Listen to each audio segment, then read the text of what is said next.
Chapter 451, Part 1. Bobby. Seeing this scene, Ororo's face changed slightly, and he spoke loudly. I see.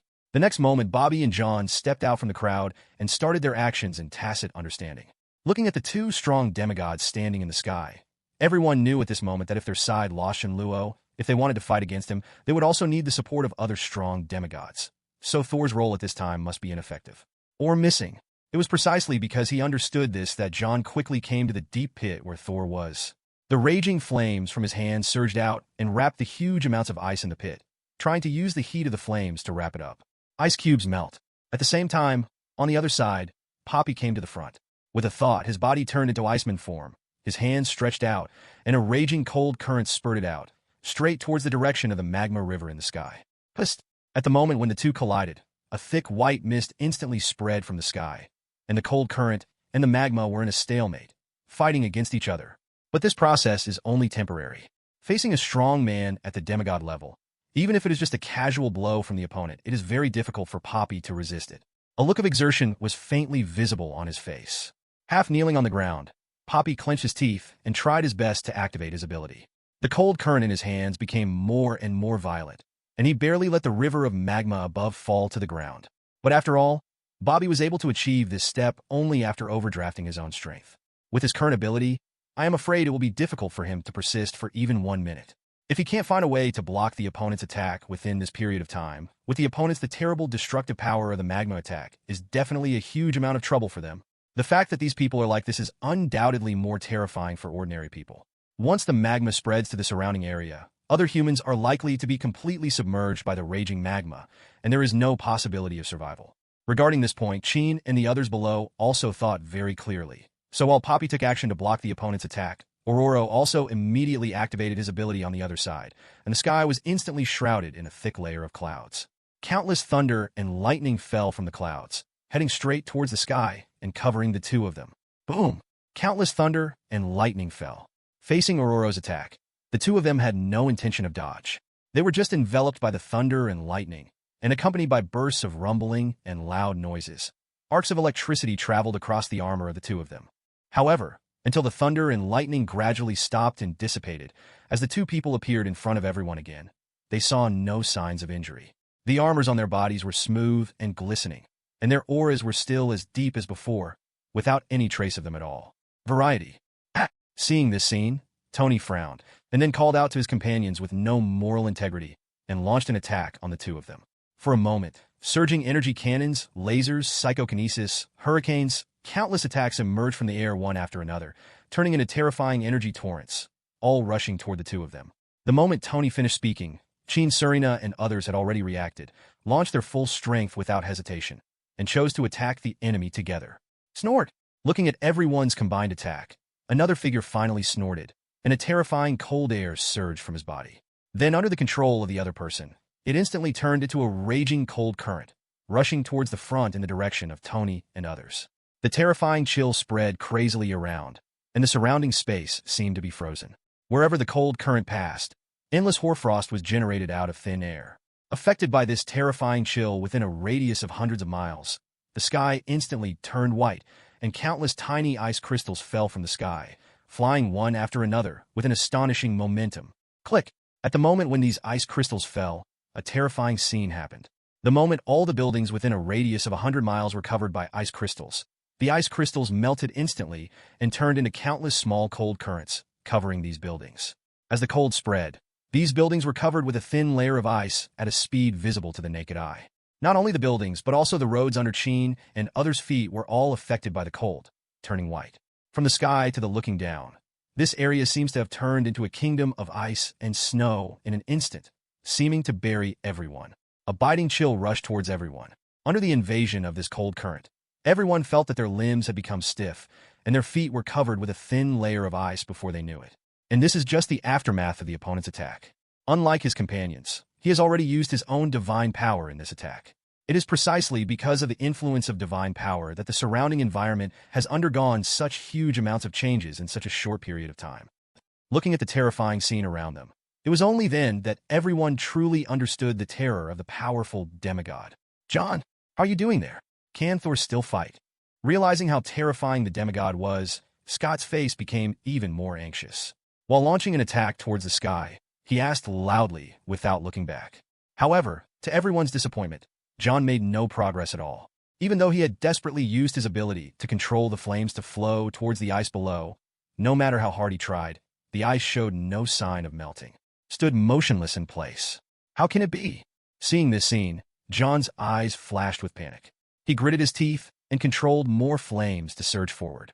However, even so, as his physical strength was rapidly depleted, the piece of ice in front of him remained firm and motionless. Seeing this scene, John felt despair in his heart and shouted loudly, "No! My flames can't melt this piece of ice." Hearing this, Scott and others' faces suddenly became heavier, and the pressure on their hearts increased dramatically. What they have to face now are two powerful men at the demigod level. In terms of strength, they are much stronger than the Apocalypse back then. With the strength of these people, if they want to defeat each other, the possibilities are endless. Close to do. If they want to truly confront the opponent, Thor's demigod fighting power must be indispensable for their side. Although Thor has not returned to his peak state in the previous battle with Chen Luo, his power is still much stronger than the others. If he drags one of the demigods in front, their pressure will be much less.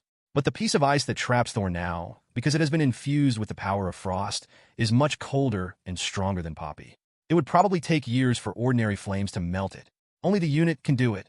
Faced with this situation, just when everyone was feeling troubled, suddenly, a violent roar of engines sounded, approaching from far away and approaching rapidly in the direction of everyone. What sound? Chapter 452, Part 1.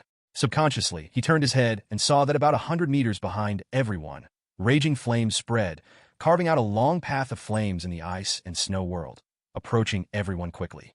Soon, as the sound became clearer, everyone finally saw clearly the figure approaching from a distance. What is that, Boom?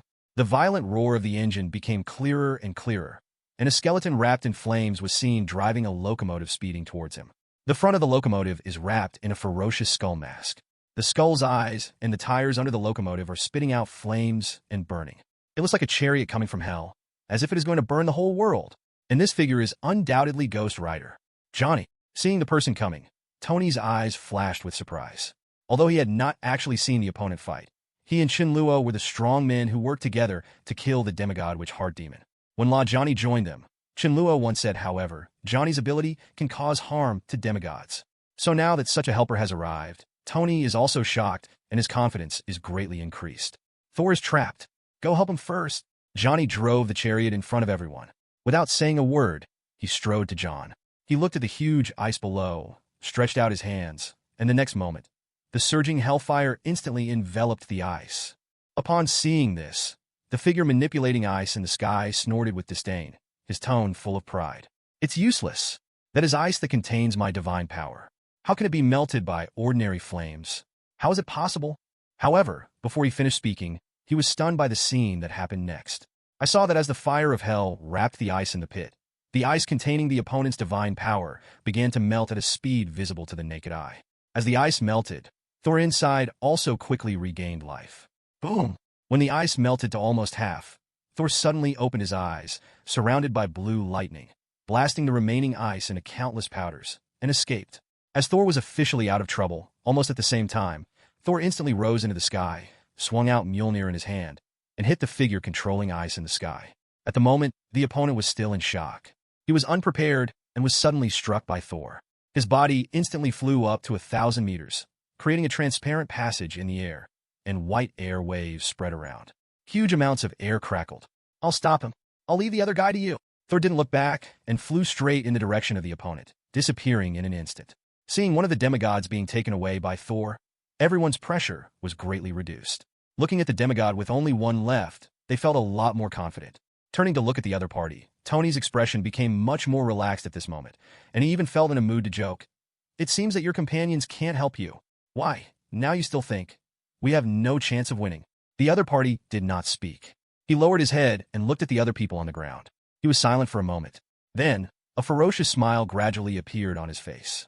Do you really think that the demigod who has lost most of his divine power will be a match for that guy Andre? But it's good that that guy leaves. This way, I can really start to move my body. You little ants, maybe the battle just now gave you too much courage. But you will know soon that it is just an illusion. Now I will let you know what kind of power a real demigod has. I, the lava god Tully will personally give you death." As Tully's words fell, gradually, a large amount of black and red lava emerged from the surface of his body. The magma wrapped his body and turned into a hideous and terrifying lava armor. As the armor was put on, at this moment, Tully's whole appearance changed drastically. His original height of nearly 3 meters has skyrocketed again, reaching a height of 5 meters. On the surface of the original helmet, 2 goat-like long horns slowly grew, and strange lines appeared on the mask. Combined with his black and red skin, with flames spurting out from time to time, it made it looks just like the legendary devil. Lava demon form. In this form, Tully truly used the power of the demigod level. This time, he no longer planned to hold back at all, and immediately prepared to use all his strength to exterminate all the humans who dared to resist them in one fell swoop. Careful, as Tully completely released his terrifying power as a demigod at this moment. The next moment, with Tully as the center and a radius of hundreds of miles, the area originally covered by ice and snow began to melt and heat up, and the surrounding air seemed to be ignited. The temperature rose rapidly, and everyone felt bursts of burning pain on their skin even before they came into contact with each other. Feeling the power emerging from the other party at this moment, everyone's expressions instantly became solemn. Warning signs suddenly appeared in their hearts. They did not dare to be careless at all, and were ready to attack at any time. "Goodbye, weak ant." In the sky, along with Tully's roar, the next moment, endless magma surged out of the opponent's body, like the Yangtze River, overwhelming the people below. Once this terrifying river of magma pours into the area below, with the terrifying high temperature carried by the magma, the area where everyone is at this moment will be instantly submerged by the magma. Those who still stay here and fail to escape in time, while ordinary people will all be buried here. Poppy gritted his teeth and tried his best to create a huge amount of cold current, rushing towards the long river of magma in the sky, hoping to stop the long river of magma from falling. However, the moment the cold current came into contact with it, facing this terrifying magma that contained divine power and even reached the surface temperature of the sun, the cold current was instantly evaporated by the magma and turned into countless white vapors, which dissipated. "No, I can't stop it," Bobby's desperate voice sounded. "If you can't stop it, Serena said without any hesitation. With a thought, a strong wind was generated out of thin air, lifting the people gathered around, howling, into the air and quickly flying towards a distance. Boom! The moment everyone just escaped, magma suddenly poured down from the sky and then began to spread rapidly towards the surroundings. Wherever the magma passed, all the surrounding buildings were instantly dissolved by the magma, turning into streams of crimson liquid, which gradually merged with the magma. Except for the area near the Stark building, which was under the special control of Tully and was not affected by the magma, the other buildings were within the attack range of the magma, including the one that was less than 100 meters away from the Stark building. Chen Luo's headquarters was also located. It quickly melted under the erosion of magma and completely disappeared from the world. Roar! Seeing this scene, Hulk, who still had a trace of sanity left, his eyes turned scarlet in an instant. He let out an angry roar, violently broke away from Serena's restraints, and his huge body fell straight to the ground below. Plop! In just the blink of an eye, Hulk's body was instantly submerged into the magma below, and he lost all trace. Chapter 453, Part 1. Hulk! Damn it! Seeing this scene, Tony's expression changed, and his heart sank suddenly. He never thought that Hulk would have such a big reaction when he witnessed Chen Luo headquarters being destroyed by magma. He lost all reason and finally jumped straight down and was instantly submerged in the magma. Although I have some understanding of Hulk's power, after all, it is an attack from a demigod. I don't even know whether Hulk can come out of the magma alive. Naturally, Tully watched Hulk's actions all the time, with even more disdain in his eyes, and sneered. How stupid. It seems that your companions have already left before you. But you don't have to worry. I will reunite you soon. Say it, Tully no longer intends to talk nonsense with them, and is ready to take action immediately. However, just when he was about to take action, suddenly, a strange movement coming from the magma below instantly attracted his attention. Subconsciously, he lowered his head and took a look. When he saw the source of the movement below, Tully's eyes shrank and a trace of surprise appeared on his face. How can it be? I saw a loud noise suddenly coming from the place where Hulk originally fell. The magma spreading on the ground seemed to have been hit hard. A radius of several hundred meters was shaken. Countless magma exploded, and a hole was broken from the middle. Huge amounts of potholes revealed the scene below to everyone. And in the center of this huge pothole, a familiar figure suddenly appeared in everyone's eyes. Hulk! Tony's eyes flashed with joy, and he was about to say something, but when he saw the abnormality on Hulk's body at this moment, Tony paused, with a look of surprise on his face. What is that? On Hulk's body, a layer of magma, was sliding down his skin at the moment. The terrifying high temperature carried by the magma seemed to be unable to cause any harm to him. Not to mention that there was no trace of scars on his body, even the clothes he was wearing. The pair of shorts still maintained their original appearance, with no sign of melting in the magma. Such an abnormal scene naturally aroused everyone's curiosity, but no matter how they observed, Hulk was still the same as before, except that his size had nearly doubled again. Other aspects were the same as before, and no abnormalities could be seen. On the surface, Hulk doesn't seem to have changed much, but what everyone doesn't know is that the moment Hulk saw the headquarters being destroyed by magma, Hulk had already fallen into an extreme rage state, and this kind of even compared to when he was fighting Chen Luo, his anger was at a higher level. At that time, Hulk was in a state of anger. Firstly, BDCD. It was because of the influence of Mind Gem, and secondly, he was repeatedly beaten at the hands of Chen Luo, and the anger accumulated in his heart, so he went berserk. But this time is different from before. You must know that since Hulk was adopted by Chen Luo, that building has been regarded as his family by Hulk. In the years since Hulk was born, the warmth it has given him is far inferior to other places. There, Hulk spent the happiest time in his life, accompanied by Peter, studying under the supervision of Chen Luo, and Banner, who gradually reconciled with him under Chen Luo's persuasion. These memories are deeply engraved in his mind. Deep in Hulk's heart, he treasures it deeply. Although it may not be possible to see the impact on Hulk at ordinary times, as this place that holds all Hulk's beautiful memories is gradually buried by magma, the home in his memory disappears in front of him. Hulk's anger had also reached its extreme in an instant. Under the impact of extreme anger, Hulk's power finally broke through to a whole new level. If in the previous battle with Chen Luo, Hulk only reached a level of strength that could compete with the demigods, but this time after Hulk's anger went further, a brand new power was awakened in his body. The anger turns into substance, forming a light film to wrap around Hulk. While providing him with more powerful power, it can also protect him from external forces, even attacks containing divine power. As long as the anger in Hulk's heart always exists, the power transformed by the anger will not dissipate. Supply Hulk can fight forever like a perpetual motion machine. But correspondingly, as the anger in Hulk's heart subsides, the power provided by the anger will also diminish, and finally gradually return to Hulk's original level. To be precise, although the power of Hulk's latest awakening can give him the strength to compete with demigods, the emotion of anger is not as stable as the divine power mastered by Chen Luo and the others, which also leads to Hulk's huge gap between upper and lower limits. But in any case, after awakening this new power, Hulk now has the ability to compete with Tully head-on. He raised his head and looked at the sky. At this moment, Hulk was exuding a violent killing intent. Coupled with his huge body, which was 2 stories high, it brought an extremely heavy sense of oppression to him. Just from a distance, looking at the opponent's back, my heart seemed to be shrouded in a thick cloud, and even breathing became a little difficult. Feeling the aura coming from Hulk at this moment, and comparing it with Tully just now, he was not inferior at all. Upon realizing this, Tony and others were shocked for a moment, and hope emerged in their hearts again. And Hulk did not disappoint them. With a terrifying roar that shook the earth, the next moment, a pair of iron fists crashed down to the ground like 2 heavy mountains. Boom! A terrifying loud noise was heard, and the ground instantly began to tremble violently. Large areas of the ground were cracked. With Hulk as the center, countless cracks began to spread crazily around. With the cracks appearing on the ground, the magma that originally spread to the surroundings they all sank into the ground and were no longer able to move forward. With just one punch, the river of magma that was originally enough to bury the entire area of Manhattan disappeared from everyone's sight. Boom! But this was just the beginning. After dealing with the threat posed by these magma, Hulk moved his feet, and a huge pit exploded in the ground.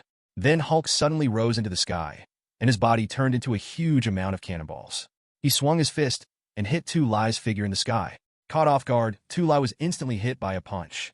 The heavy fist instantly broke through the armored defense on the body's surface. The hot magma did not leave any trace on Hulk's arm. It was all blocked by the thin film on the body's surface. The skin slid towards the ground. The terrifying power exploded, and Tully let out a painful roar. The next moment, Tully's chest instantly opened a big hole, smashing the air behind him, and instantly fell towards the ground. Boom! In less than a blink of an eye, Tully crossed a kilometer across the sky, and then crashed a building below into rubble. His body was submerged in it, and he was instantly buried by the rubble. Seeing this scene, Tony was dumbfounded and said in disbelief, "Is this a win?" However, just as he finished speaking, the next moment, Tully's roar suddenly sounded from a distance. "Damn ant, you have completely pissed me off." Chapter 454. Part 1. Boom! The earth trembled, and the next moment, surging magma rose into the sky, instantly submerging the ruins above, and then turned into a gorgeous magma fountain. Under the control of Tu Lai, it flew straight in the direction of Hulk.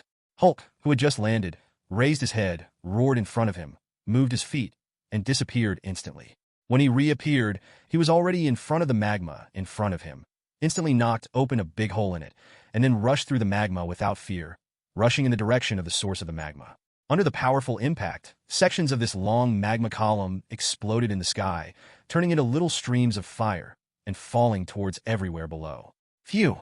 The next moment, under the terrifying high-temperature erosion of the magma, the buildings with a radius of thousands of meters were burned out by the exploding magma. Tiny holes were burned out, and the ground was also eroded in spots. It looked extremely tragic. Although this place is considered remote in the entire Manhattan area, and a large number of people have been evacuated from here between the beginning of the war and now. But it is inevitable that there will still be some unlucky ones who are unfortunately hit by the magma falling from the sky. Even if there are external walls, they still cannot stop the erosion of these magma containing divine power. After eroding countless holes in the outer building, the magma flowed into the building along the walls, and then dripped on the people hiding inside, burning holes in their bodies and taking away their lives in an instant. But now neither Hulk nor Tony can care about this. Facing a strong demigod like Tully, it will be difficult for them to even resist the opponent's attacks, let alone have the ability to rescue others. If they rush forward like this rashly, I am afraid that even they themselves may be buried by the other party's magma. Perhaps from the moment the war officially begins, it has become impossible to protect everyone from harm. Regarding this, whether it is Tony or others, they have already known this in their hearts when they came to the battlefield. Be prepared. After taking a deep look at the venue where Hulk and Tully were fighting, Steve was silent for a moment and spoke first. Tony, Thor needs your help. And Hulk. Having said this, Steve turned to look at the figure who had just arrived on the battlefield, surrounded by the fire of hell. Johnny, if you are confident, rush over there. Support, then Hulk will leave it to you. Johnny nodded silently, turned over, and got into his chariot.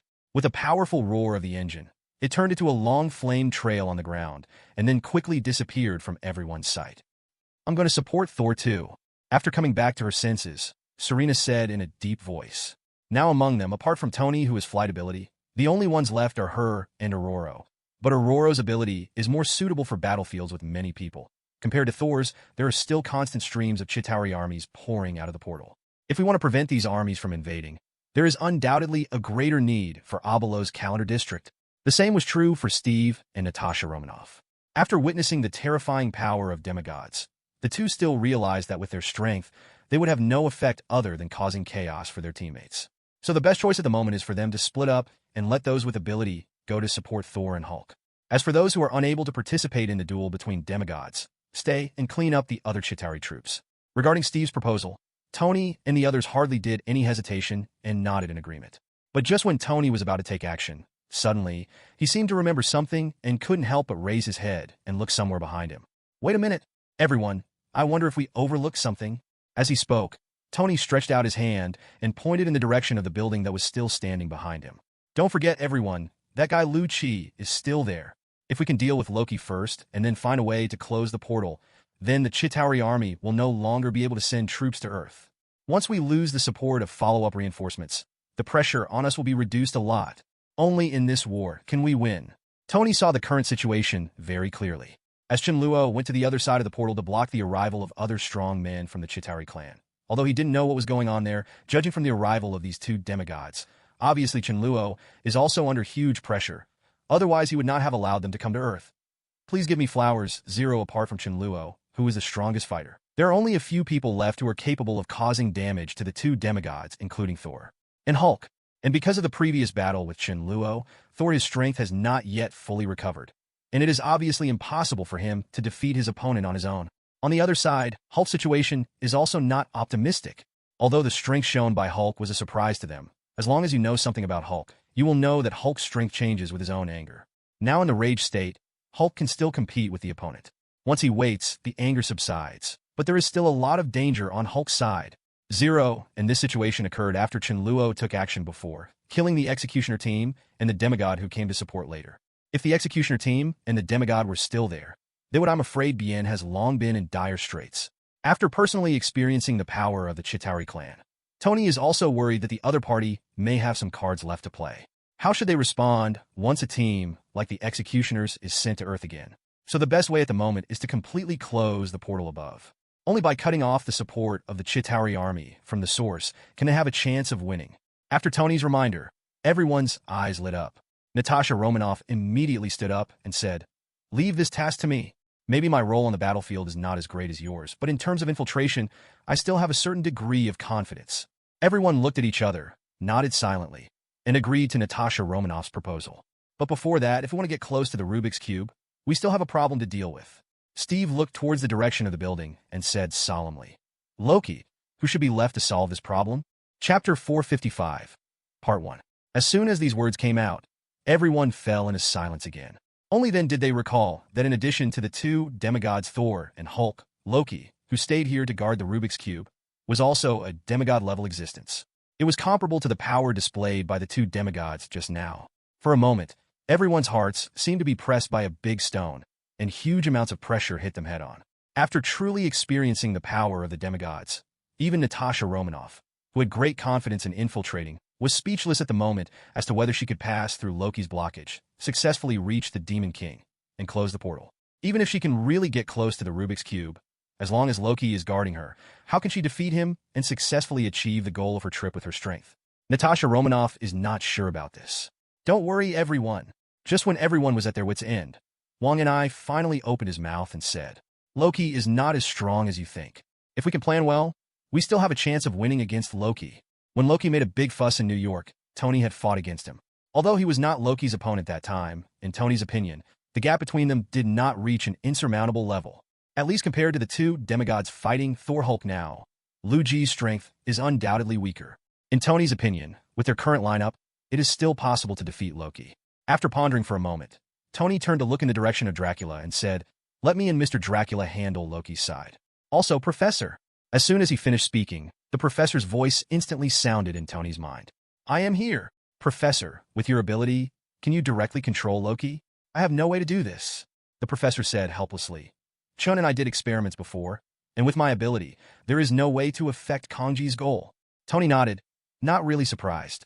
"Professor, if I don't need you to try to control the opponent, as long as Loki uses that scepter to attack us, Professor, can you ensure that we are not affected by that scepter?" After hearing this, the professor was silent for a moment, and then said, "I haven't tried this yet, but if it's just for defense, I should be certain." Hearing this, Tony felt slightly reassured. His eyes condensed, and he quickly made a decision. "Then it's up to you, Professor." Tony then told Dracula his plan. After the two discussed it, they did not hesitate and planned to leave immediately. "Selena, I'll leave Thor's side to you. Once I finish handling the matters here, I'll go over and join you." Because he had to take care of Loki's side first, Tony could not immediately go to Thor's side to provide support. Thinking of the terror of that demigod, if Selena was allowed to go alone, how would he follow him if something unexpected happened? Chen Luo explained.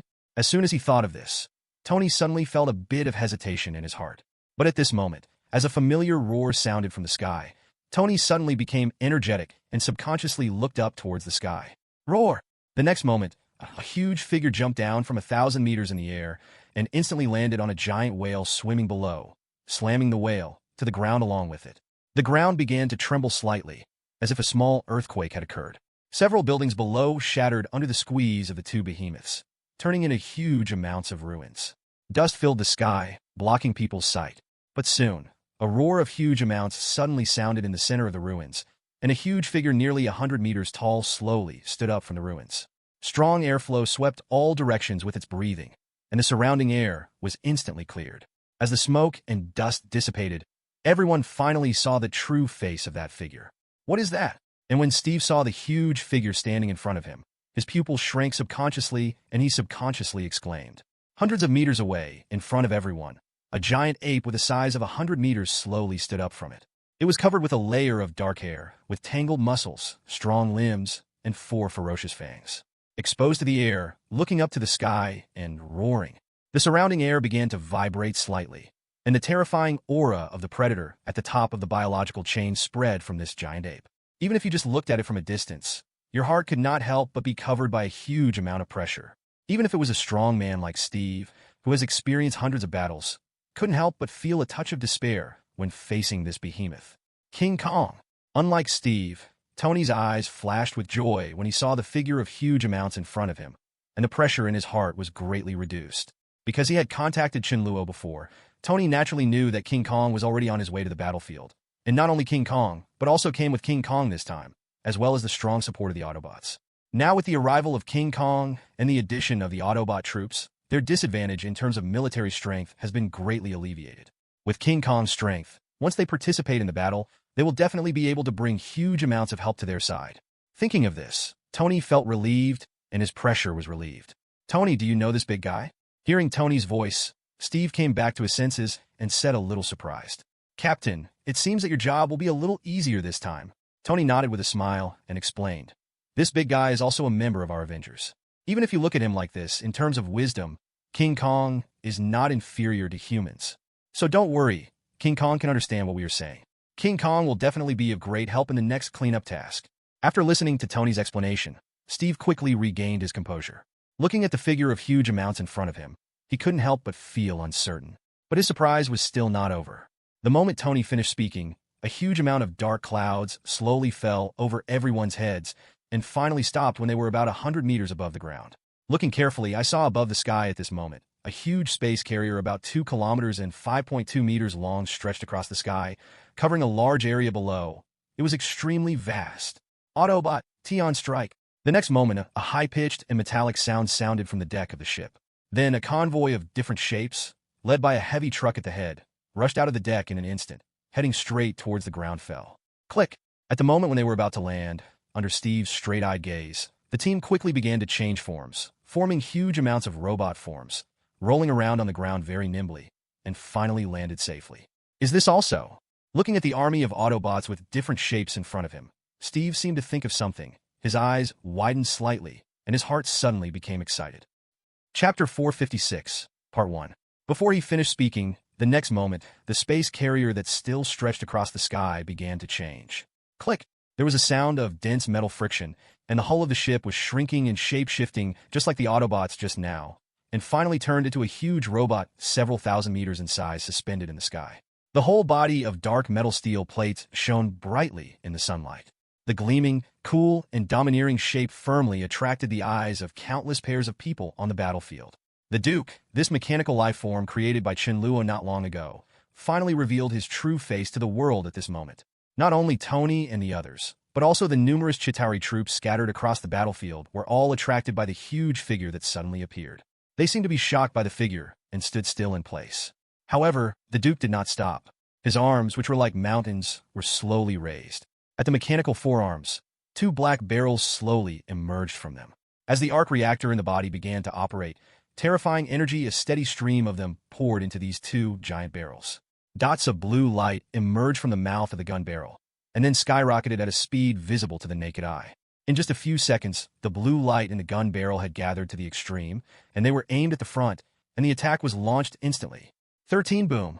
2 huge amounts of energy light beams suddenly shot out from the barrel, instantly streaking through the air ahead.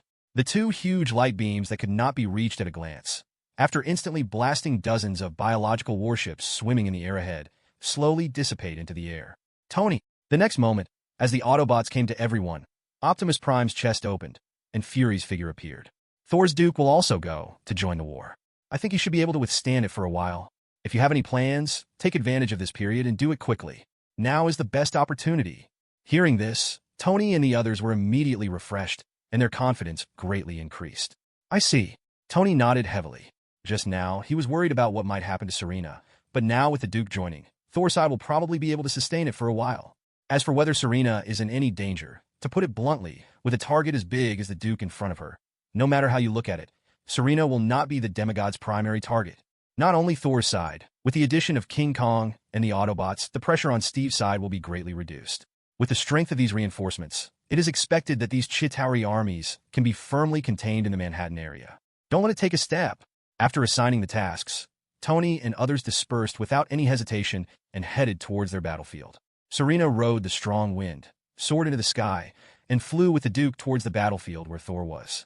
King Kong strode forward, and as the ground shook slightly, he walked towards a giant whale in front of him.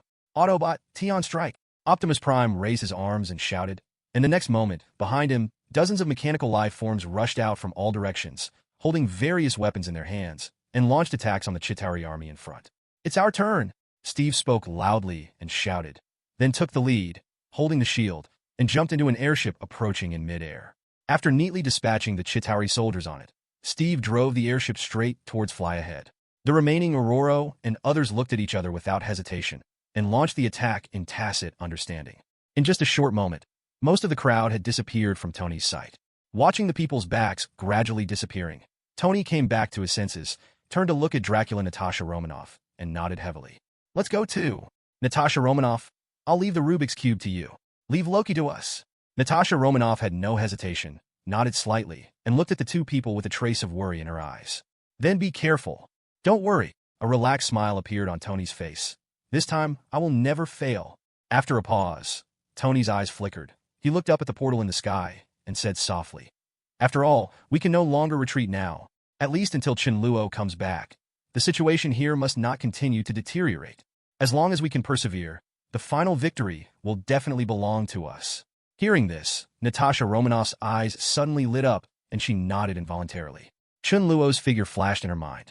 When she thought of the other person, Natasha Romanoff felt inexplicably extremely confident. Don't look at the two demigods who had vowed before that Chen Luo was in danger, but in their eyes, Chen Luo was just trapped there for a while. As long as he was given a certain amount of time, no matter what he wanted, no matter what kind of opponent we face, the final winner must belong to Chen Luo. "I hope that boy can come back soon." Dracula also nodded in agreement, looked at the sky, and said with emotion.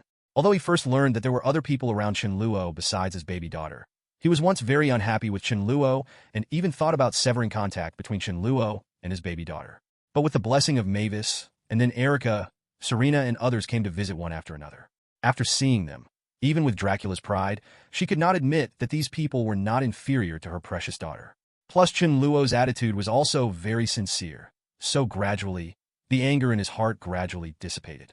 Similarly, Dracula also has a very thorough view of the current situation. Although the situation on their side is gradually improving, this is because the two demigods have not yet freed up their hands. Once Thor and Hulk fail, with the terrifying strength of these two demigods, if they were to take action personally, their side would probably collapse in an instant. Therefore, in order to truly win, the most important thing is whether Chen Luo can return in time. With Chen Luo's strength, as long as they can arrive in time, they can truly win. Shaking his head, he put aside other thoughts for the time being. With a crisp metallic sound, the steel mask enveloped his face again, and dazzling flames erupted from his limbs, floating in the air again. "Let's start taking action. Next, it's up to us." Nodding to Dracula, Tony instantly rose into the sky and rushed towards the top of the Stark building ahead. Without saying a word, Dracula transformed into a bat form, followed closely behind, and disappeared from the air in an instant. Seeing the two people leaving, Natasha Romanoff immediately got into the mood and ran quickly towards the building. As for the actions of Tony and others, Loki was always watching from the top of the building. But for some reason, Loki did not stop him. Instead, he stood quietly, waiting for Tony and others to arrive. He didn't have to wait long, and soon, Tony came to him. "Loki!" He stretched out his hands and pointed them in the direction of Loki. The light in his palms became more and more dazzling, and he was ready to attack at any time. "Now it's your turn." Chapter 457, Part 1. After listening to Tony's words, Loki slowly raised his head and looked at him. The corners of his mouth gradually curved. "Tony, you are finally here." Looking to the other side, there was endless magma spewing out, accompanied by terrifying roars. All the surrounding buildings were engulfed by the magma, and it looked like a hell on earth. Look at the sky on the other side, which is in the direction of Thor. The sky is filled with frost and thunder and lightning. There are also strong winds and huge amounts of energy beams streaking across the sky. The sound is extremely impressive. I have to say that you are actually able to do this. It seems that I really underestimate you. Shaking his head, Loki's eyes sparkled, and his face was still full of confidence, without any trace of panic. But how long can you persist in this situation? Whether it's Thor or that big guy, in their current state, I'm afraid they will reach their limits in a while. When that time comes, will your side still have any chance of winning?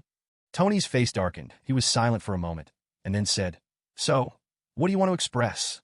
Loki chuckled and raised his head slightly, looking proud. "I'm giving you one last chance. Submit to me. As long as you are willing to recognize me as the new king of this planet, then I can give you my guarantee that this army will not continue to attack you, but will all return to their planet." After a pause, Loki looked up and looked at the huge amounts of portal in the sky, the smile on his face becoming more and more unpredictable. And you should also want to know about the situation with Chen Luo, right? As long as you are willing to surrender, Chen Luo can return to meet you safely. Aren't you willing to see such a happy ending? Although Loki is inferior to other demigods in terms of strength, he is also a strong demigod after all, so he can naturally see the situation on the two battlefields of Thor and Hulk. As for Thor, because Loki was at the scene when Chen Luo and Thor fought before, he naturally knows that Thor's strength is still far behind compared to his peak period. Now he's also playing against Andre. Therefore, they were mostly beaten. If Serena and the Duke hadn't arrived in time, Thor might have been unable to hold on and would have been defeated. But even if these two extraordinary peak powerhouses come to the rescue, facing existences at the level of demigods, their power is still a bit insufficient. If it weren't for Thor, a half-blooded demigod at the front, it would only take one move to secure him. Andre can defeat the two of them instantly. On the other demigod battlefield, the situation was even worse than Thor's. Facing Tully, a powerful demigod, although after awakening the new ability, Hulk already has the strength comparable to that of a demigod. Coupled with the ice on the side that can melt the ice made by Andre, he looks extraordinary. Skull, with the combined efforts of the two of them, they can fight Tully back and forth. But this situation cannot last forever either. First of all, I don't know how long Hulk's state can be maintained. Once his anger subsides and his strength is no longer as strong as it is now, he loses the barrier protection created by his anger and becomes immune to Tully's magma attack. Needless to say, I can continue to fight against it. The same goes for Johnny. Although his hellfire can cause damage to strong men at the demigod level, especially his Eye of Penance, it can attack directly at the soul level. Facing his attacks, even strong demigods are hit. There is even a risk of falling in the end, and the power is not unpowerful. But correspondingly, his trump card must also be able to get close to the opponent. Not to mention the thick layer of armor on the opponent's body. As a demigod who masters the magical power of magma, endless magma will gush out with just a casual strike. Facing the barrier of magma in front, if there is no tank like Hulk at the front, the powerful, it may be difficult for Nigeria to even get close to the opponent, let alone be able to cause harm to it. So in Loki's opinion, with Thor Hulk's current state, he might not be able to hold on for even half an hour and would lose in the fight. Once the two of them fail, no one will be able to stop these two demigods. As long as they take action again, the originally stalemate on the battlefield will be overturned in an instant. Regarding this situation, not only Loki but also Tony's wisdom can also see that it is precisely because he understands their current predicament that he thought of closing the portal first, thereby truly liberating Chen Luo. Only then will they have hope of winning. What you said makes some sense. Facing Loki's proposal, Tony did not refuse immediately and said with a relaxed look, "But your words alone are not enough for us to believe." Seeing that Tony was willing to agree, Loki's eyes lit up, his smile became more confident, and he asked, "Dado? Then what do you want me to do?" "It's actually very simple." Tony pointed to the scepter in Loki's hand and said, "As long as you are willing to give it to me, I believe that you are indeed sincere." "You said, you want it?" Hearing this, the smile on Loki's face faltered, and his expression instantly turned gloomy, and he sneered. "Do you think I'm stupid?"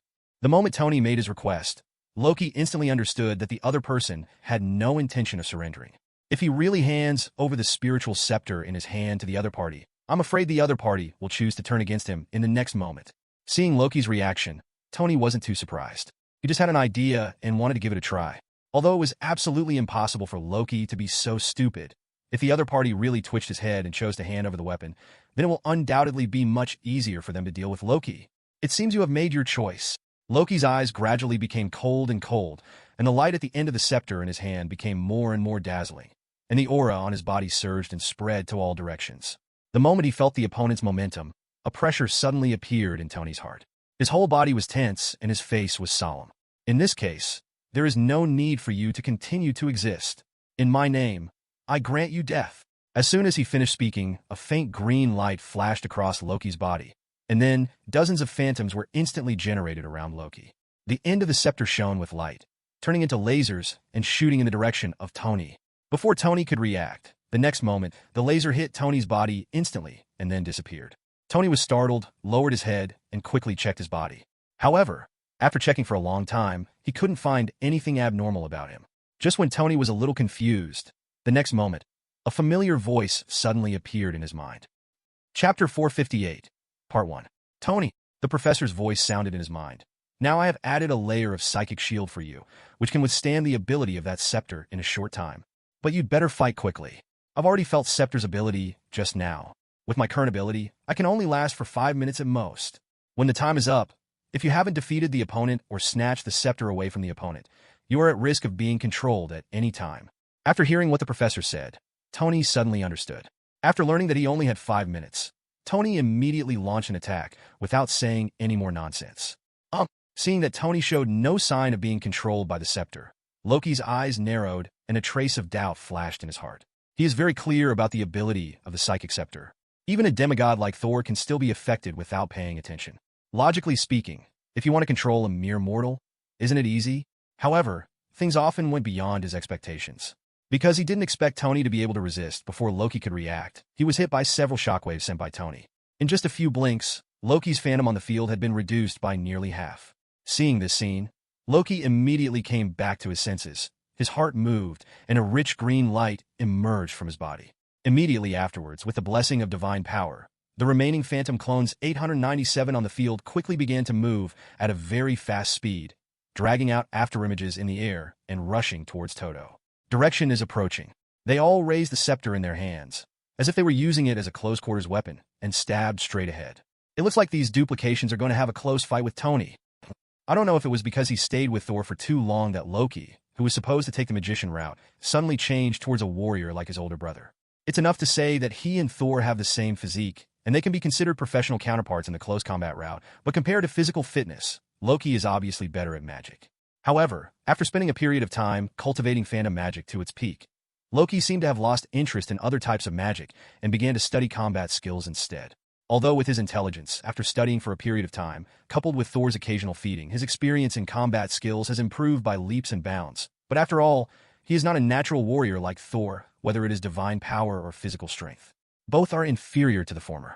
In this way, as time goes by, the differences between the two naturally become more and more obvious. But even at this time, Loki still had no idea of switching to magic. On the contrary, after realizing that his strength could not catch up with Thor, Loki had an idea and started to develop in the direction of strategy. Although Thor is far superior to Loki in terms of strength, in Loki's heart, he does not think that he can sit on the throne just by force. If he wants to truly lead Asgard to become better, he will become a true king still depends on strategy. If the king is just a foolhardy man, then no matter how powerful the kingdom is, it will inevitably decline in the end.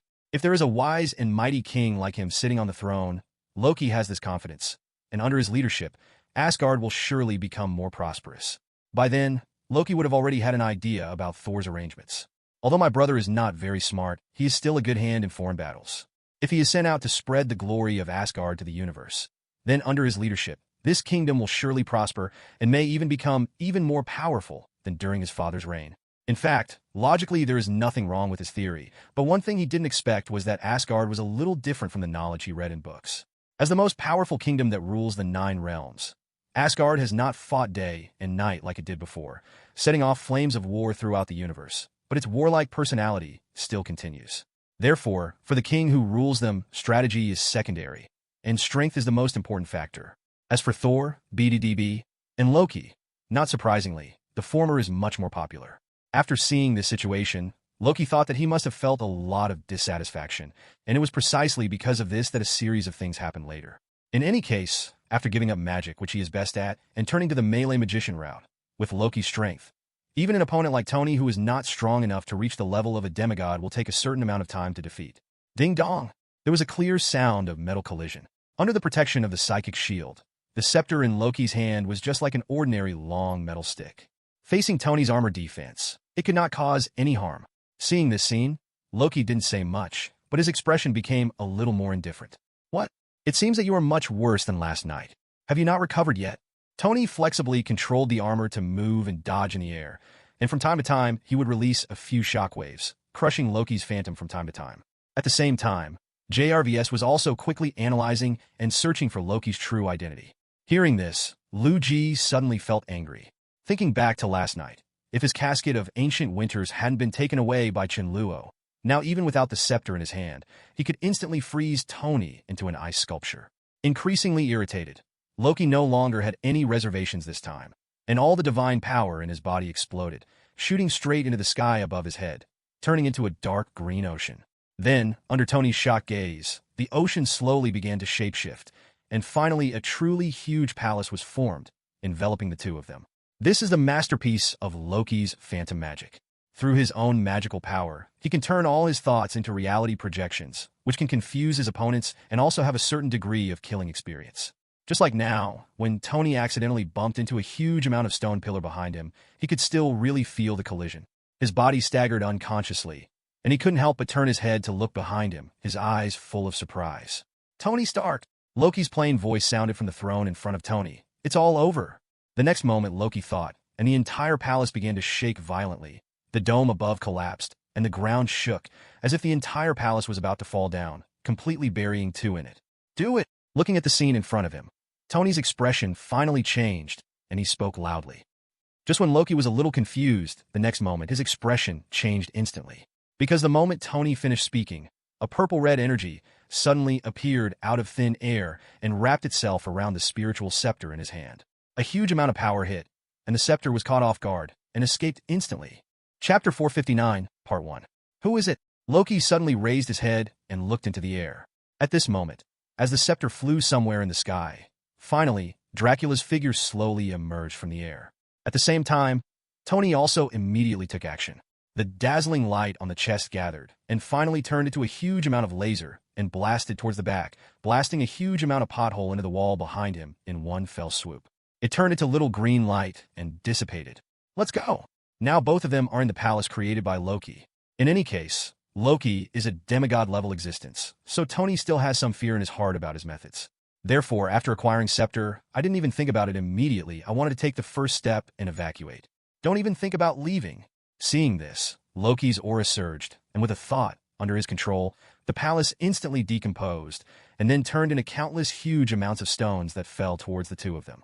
On the surface of these stones, which were transformed by Loki's divine power, streaks of dark green light lingered, as if they had turned into entities. Huge amounts of sound broke through the air, falling like raindrops. Damn it! Tony's expression changed, and shockwaves were shot out from his chest and limbs, constantly blasting the rocks in front of him into powder. However, in the face of countless attacks above their heads, he still could not completely block them. He broke through the defense in an instant and crashed into Tony's body. Heavy collision sounds were heard. Under this attack that was like a small meteorite rain, Tony's body flew around uncontrollably. On the surface of the steel battle suit, the gold and red paint began to be damaged in large areas, and there were ravines. Appearing on the surface of the battle suit, in just a short moment, the surface of the battle suit has become damaged and looks very miserable. Although at present, given the defensive performance of Tony's battle suit, he can still hold on for a while, but as time goes by, it will be a matter of time before his defense is broken by Loki's successive attacks. Tony! Seeing this, Dracula on the side also reacted immediately. With a thought, the magic was activated instantly. Under Dracula's control, the purple-red energy turned into a protective shield that instantly enveloped the two of them. Magic. Loki's eyes narrowed, and he sneered. "You're still too young to play this in front of me." As he spoke, Loki had a thought in his mind, and countless stones began to become faintly illusory under the green light. Then in the protective shield, Tony and the two looked at him in shock and passed directly through the protection of the protective shield. It crashed down on the two of them in an instant. Boom! The whole building began to tremble slightly. On the top floor of the building, a huge amount of deep pit emerged, knocking the building straight through. Nearly half of the building was destroyed by Loki's blow. Even the underground of the building seemed to be shaking. It collapsed a bit, tilted to one side, and was teetering, as if there was a risk of collapse at any time.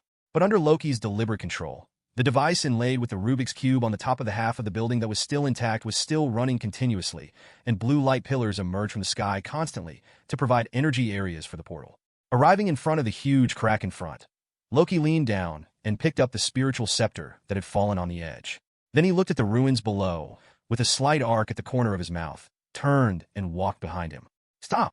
Suddenly, Tony's voice sounded. Loki stopped, turned back again, and looked down.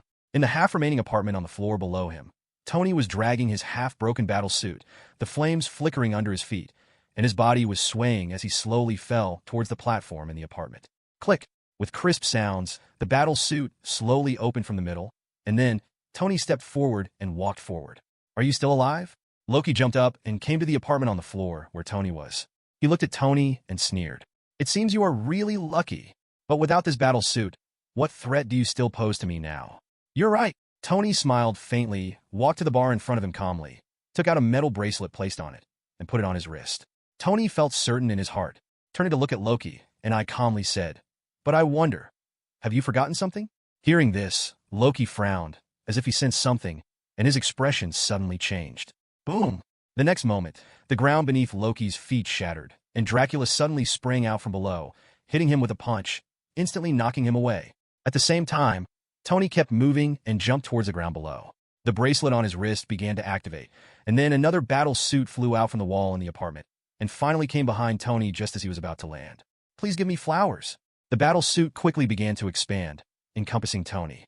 After putting on this new battle suit, Tony returned to his full strength again. Soaring into the sky, the light on his chest lit up, turning into a large electric laser and shooting towards Loki's shadow in the sky. The laser instantly crossed hundreds of meters and accurately hit Loki's body. Huge amounts of impact force exploded, knocking him hundreds of meters away in an instant, and the distance from the building was also quickly widened. "Mr. Dracula, we can't let Loki go back to the cube. Take him somewhere else." While attacking, Tony did not forget to remind him loudly. "Learn." Dracula instantly activated his magic, and his body turned into a group of small bats, quickly breaking through the air in front of him and approaching Loki's direction. While Tony and Dracula were taking Loki away from here, on the other side, with only half of the top of the building remaining, Natasha Romanoff finally climbed out from one side with difficulty. Her body was covered with dust, and she looked a little dusty before arriving in front of the devil. If she hadn't been lucky enough to be standing on the intact side of the building, Natasha Romanoff would have been buried in the ruins below due to Loki's blow just now. But with half of the building destroyed, the stairs leading to the top floor have also collapsed. Thanks to Natasha Romanoff's agility, otherwise it may not be possible to reach it smoothly. "I have arrived." Seeing the Rubik's Cube in front of her that was continuously emitting energy, Natasha Romanoff immediately started asking for help from her teammates through the headset. "But how do you turn this thing off?" "First try to destroy the device carrying the Rubik's Cube to see if it can interrupt the energy transmission." 11 Tony's urgent voice began to ring out from the headset. Without saying a word, Natasha Romanoff immediately raised her gun and fired. Bang, bang, bang. Several gunshots rang out, but the moment the bullets touched the device, an energy protective layer suddenly appeared around the device, deflecting all the bullets and protecting the interior from damage. Seeing this, Natasha Romanoff's face changed slightly, and she quickly said, "No, there is a protective layer outside the device. My attack cannot attack the device body. Is there any other way?" Thousands of meters away, Tony, who was fighting with Loki with Dracula, heard the news from Natasha Romanoff. His heart sank slightly, and he suddenly felt that something was in trouble. Chapter 460, Part 1. Because he was fighting with Loki at the moment, Tony didn't have much time to think. Facing Loki's increasingly fierce attacks, he could only leave the matter to Natasha Romanoff to deal with it first, and wait for him to free up. "Come and help." At the same time that Tony and the others were fighting Loki, there were new changes on the battlefield where Steve and others were on the other side. Damn it. Why are there so many of these monsters? A raging flame condensed in the sky and turned into more than a dozen basketball file-size fireballs. Then, under John's control, it hit the airship flying towards this direction in the sky. Boom! Huge amounts of explosions sounded, and the airships above began to explode one after another, and then turned into wreckage wrapped in blazing flames and fell towards the ground. However, just as he had cleared a small area of 553 and had not had time to take a breath, the next moment, the sky was once again filled with a new team of Chitauri soldiers, and dozens of lasers poured from the sky. Then, it shot down in the direction of John. He dodged these attacks in embarrassment and looked up at the sky. Not only had the number of Chitauri soldiers not decreased at all, but there were more and more Chitauri soldiers. John couldn't help but feel more and more irritated. From the beginning of the battle to now, the total number of soldiers killed by him is at least more than 200. In addition, there were Poppy and Aurora beside them, and the total number of soldiers killed was definitely more than 1,000. However, even so, the opponent seemed not to care about the loss at all, and there were still soldiers constantly teleported from above. The door descends and sweeps towards the battlefield guests. Watching the entire sky being gradually occupied by the other party, John couldn't help but feel a touch of powerlessness and despair in his heart. You must know that they have been in the process of fighting since they arrived here, especially the previous confrontation with the two demigods of Tuli, which consumed a lot of their physical strength, and it was already difficult to barely hold on. Coupled with the fact that they are now engaged in battle again, their already limited physical strength is even more severely exhausted, and now they feel even more exhausted. Except for Chen and Aurora, the older generation of strong men still have some energy left, like John Bobby, and the others were almost unable to hold on any longer. Not only is it more difficult to use ability every time, but you also have to constantly dodge attacks coming from all over the sky. Looking at the figures in the sky, not only have they not decreased at all, but they have become more and more numerous. John couldn't see the slightest hope of winning in his heart. This is not to say that their strength is inferior to that of the other side, but no matter how strong they are, as long as they have not reached the level of demigods like Chen Luo, it is still somewhat incapable of relying on personal strength to reverse the huge gap in numbers between the two sides. Faced with such a disparity in strength, when their physical strength is exhausted, they may no longer be able to resist the attack of the Chitauri soldiers, and will be buried by the opponent's attack in an instant. Thinking of this, John's eyes couldn't help but dim a bit. He was not the only one. Aurora, who was summoning a large amount of thunder and lightning and finally destroyed a huge biological warship in the sky, had no time to take a breath and watched another giant whale fly out from the other side of the portal. Her face couldn't help but express slightly white. Compared with the younger generation like Poppy, even though their strength is higher, they have already reached the extraordinary level. If we look at it in the human world, 10 people can rival 10 countries. But facing an alien race like the Chitauri, which is several times or even dozens of times stronger than others in terms of strength and equipment, with their strength, it may not be a problem to fight 1 against 10,000. But if this number is doubled again several times, but not necessarily. From the time the portal opened until now, the Chitauri army that has poured out of it has been at least 300,000, and it is not over yet. As long as the portal is not closed for a moment, Chitauri armies will constantly pour out of it. Join the battlefield. Even though they still have King Kong and Autobots participating in the battle, facing such a terrifying number of troops, in the continuous battles, everyone's physical strength is also being consumed at a speed visible to the naked eye. Although in this short period of time, the number of troops that fell in the hands of everyone was already tens of thousands, but in the face of such casualties, the remaining Chitauri showed no fear at all and rushed towards everyone again without fear of death, launching attacks one after another. Attack without fear of casualties. Countless Chitauri corpses fell into the air like raindrops. Every minute and every second, hundreds of Chitauri troops were buried by the power of Chen and others. However, even so, there was still no sign of reduction.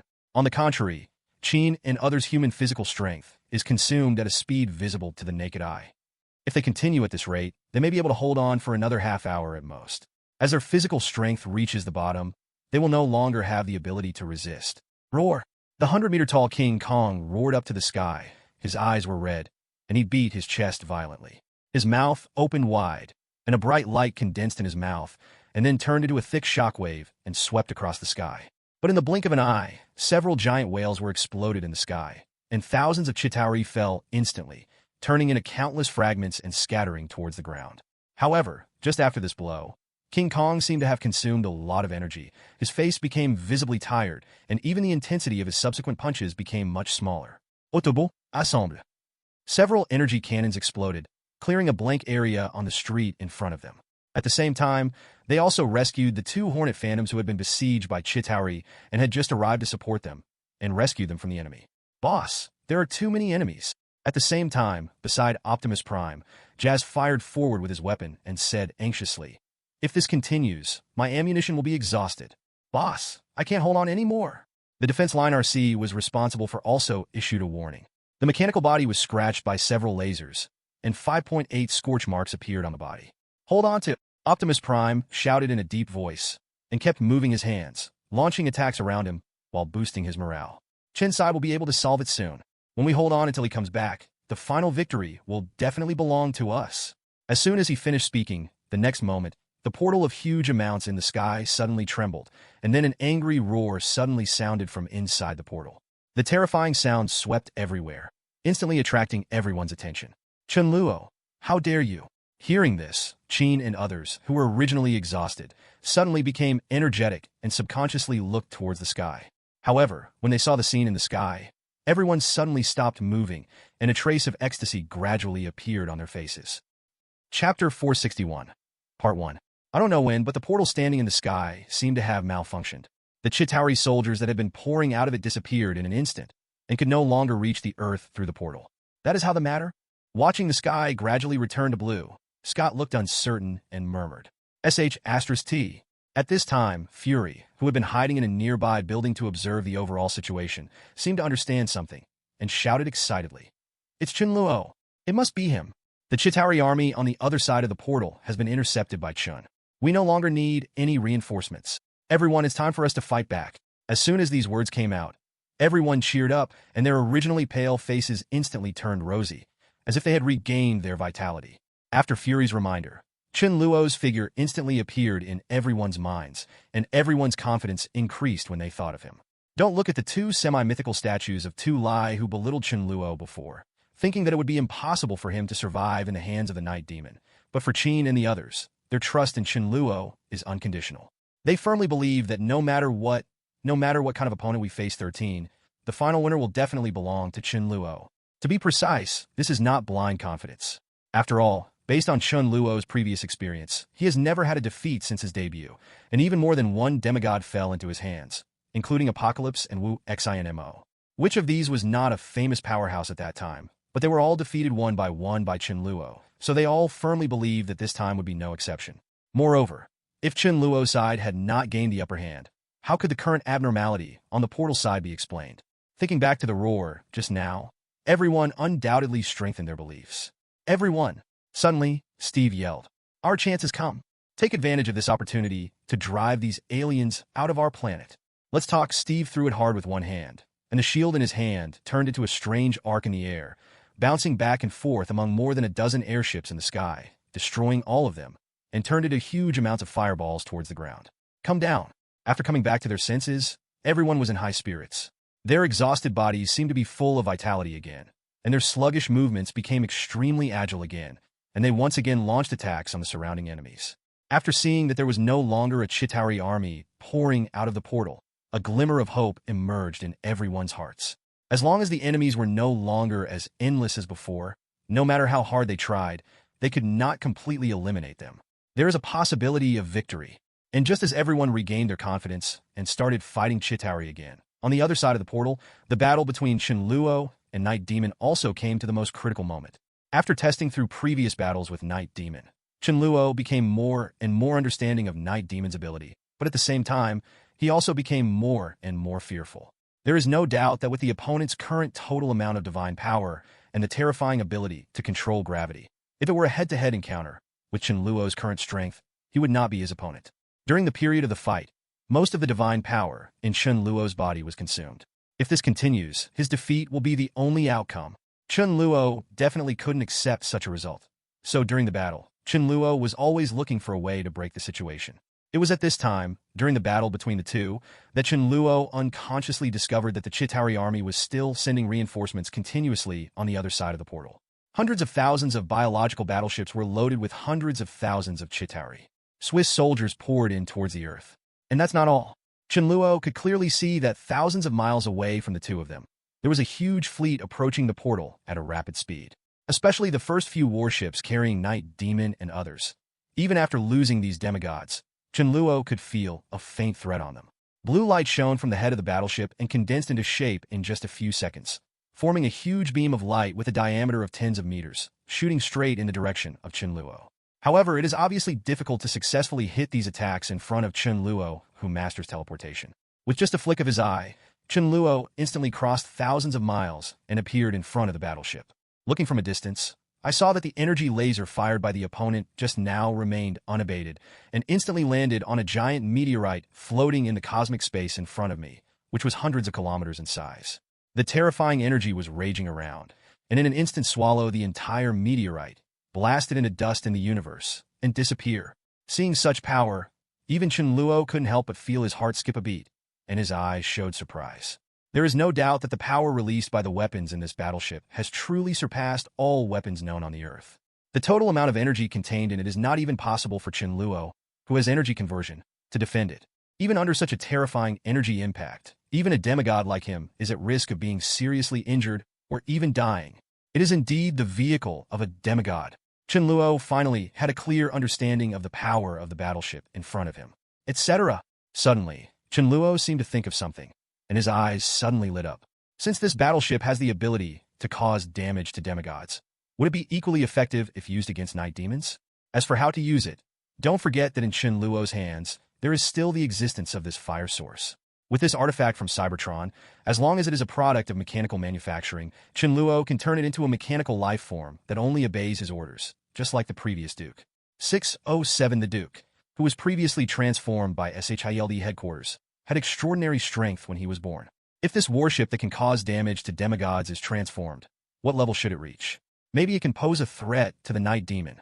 Even more than just this battleship, With Chen Luo's teleportation ability, he was able to cover all Chitauri's battleships in a short period of time, transforming them all into warriors who only obeyed Chen Luo's orders.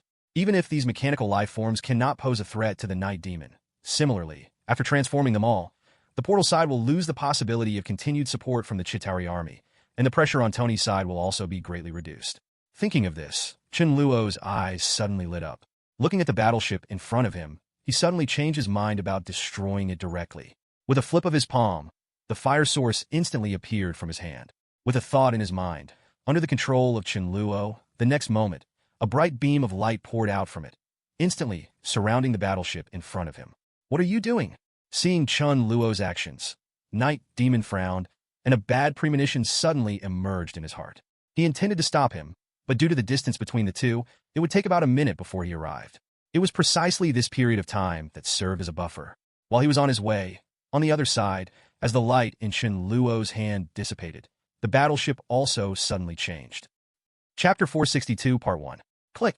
On the surface of the battleship, countless metal plates floated like ripples, and the battleship began to change rapidly. In this silent space, a mechanical life form several kilometers in size was slowly born, with the energy source symbolizing fire shining on its chest. Stand in it, the terrifying aura escaped in all directions, and the tall body seemed to block the light of the entire space. Even if there was no movement, it put an extremely heavy pressure on the hearts of the other Chitauri present. Feeling the pressure on the opponent, everyone was horrified to discover that he was even comparable to the powerful demigods of their clan. Go, and complete your mission. Looking up at the giant mechanical life form in front of him, Chen Luo nodded with satisfaction, stretched out his hand, and pointed in the direction of Night Demon, secretly beginning to look forward to it. He wanted to see how much power this life transformed by the demigod vehicle could exert. "This is a Cybertronian?" Looking at the giant that suddenly appeared in front of him, Night Demon's eyes shrank, as if he thought of something he couldn't help but said in surprise. In his hundreds of years of life, although he has not personally gone to Cybertron's home planet, he has also seen this life form that is completely different from them in the universe. Different from carbon-based life forms like them, as silicon-based life forms, Cybertronians have unique advantages not only in their ability to survive in the universe, but also in their ability to adapt to various environments and combat effectiveness. In the eyes of Night Demon, such a being is undoubtedly the best candidate as a soldier. But correspondingly, although the Cybertronians have a greater advantage in terms of low-level combat power, once their strength reaches the level of demigods and above, there are only a handful of strong people on the Cybertron planet. At least in the hundreds of years since Night Demon was born, there has never been an existence at the level of a demigod from Cybertron. Although among the Cybertronians he met, he did not encounter a strong person who could threaten him. But perhaps out of curiosity about such a natural soldier, Night Demon still learned about it through some Cybertronians. Past relevant information. According to those people, on their home planet, there are powerful people at the god level. It was upon hearing this news that Night Demon immediately gave up the idea of going to Cybertron. But in addition to this news, Night Demon accidentally knew that there was a treasure called the Source of Fire on Cybertron. If he could find this artifact, he would have the ability to independently create Cybertronians. But for unknown reasons, the Source of Fire was lost from Cybertron 100 years ago and wandered in the universe. After learning the news, Night Demon was very interested and originally spent quite some time looking for this artifact. But after a long time without corresponding results, he had no choice but to give up. However, he did not expect that he would be able to see Chen Luo successfully transform his battleship into a brand new mechanical life form. Apart from the artifact of the fire source, what other means can achieve such ability? Thinking of this, Night Demon's eyes changed instantly when he looked at Chen Luo. "The source of fire belongs to me." Hearing the determined tone of the other party, Chen Luo looked calm and said calmly, "Want it? Then come and give it a try." As soon as he finished speaking, the next moment, Chen Luo disappeared from the spot. Under Chen Luo's rapid speed, in just a few blinks, nearly 100 warships in this cosmic space were quickly enveloped by the light from the fire source, and quickly began to change, transforming into the form of mechanical life forms. The rays of light were connected from dots to lines. With the rapid consumption of the divine power in Chen Luo's body, in less than 10 seconds, all the Chitauri warships floating in the universe at this moment were all radiated by the light emitted by the fire source. Shrouded, the dazzling light almost condensed into a million-mile-long light belt, linking all the warships present and wrapping Chen Luo and Night Demon in it. Under the gaze of the Night Demon, more than 100,000 warships were seen beginning to change together. Accompanied by countless clicking metal sounds, in a short time, all the warships were completely transformed. under the silent space of the universe. More than 100,000 huge amounts of mechanical life forms stood quietly in it. The light of the fire source energy on their chests shone.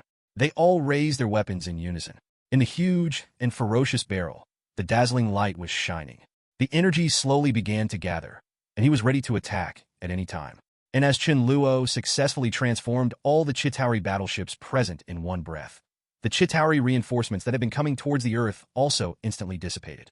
In these original battleships, those Chitauri soldiers were all thrown into the universe at the same time that the battleships began to transform. They had no time to even resist.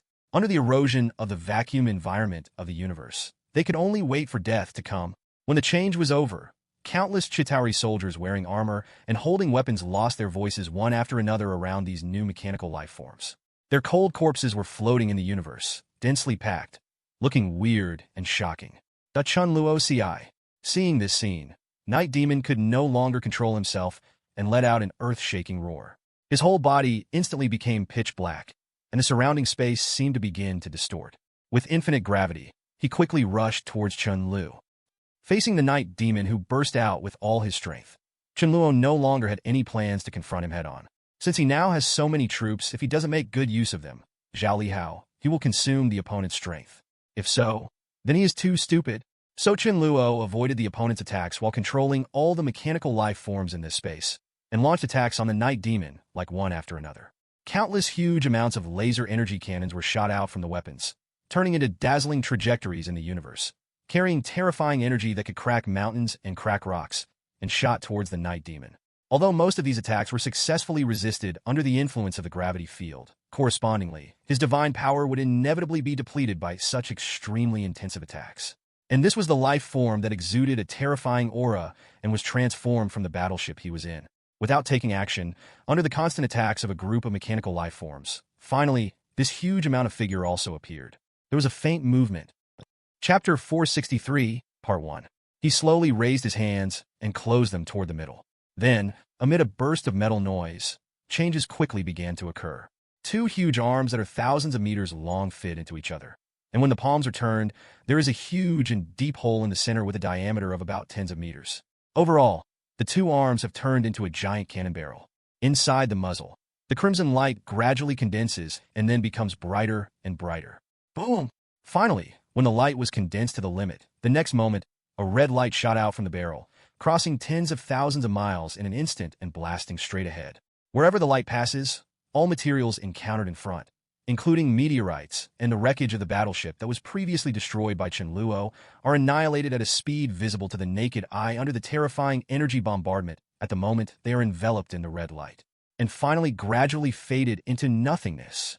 As this dazzling light approached rapidly, Night Demon's heart suddenly felt alarmed, and he wanted to dodge, but after all, he did not have Chen Luo's ability to teleport. Now he was unable to avoid the attack range.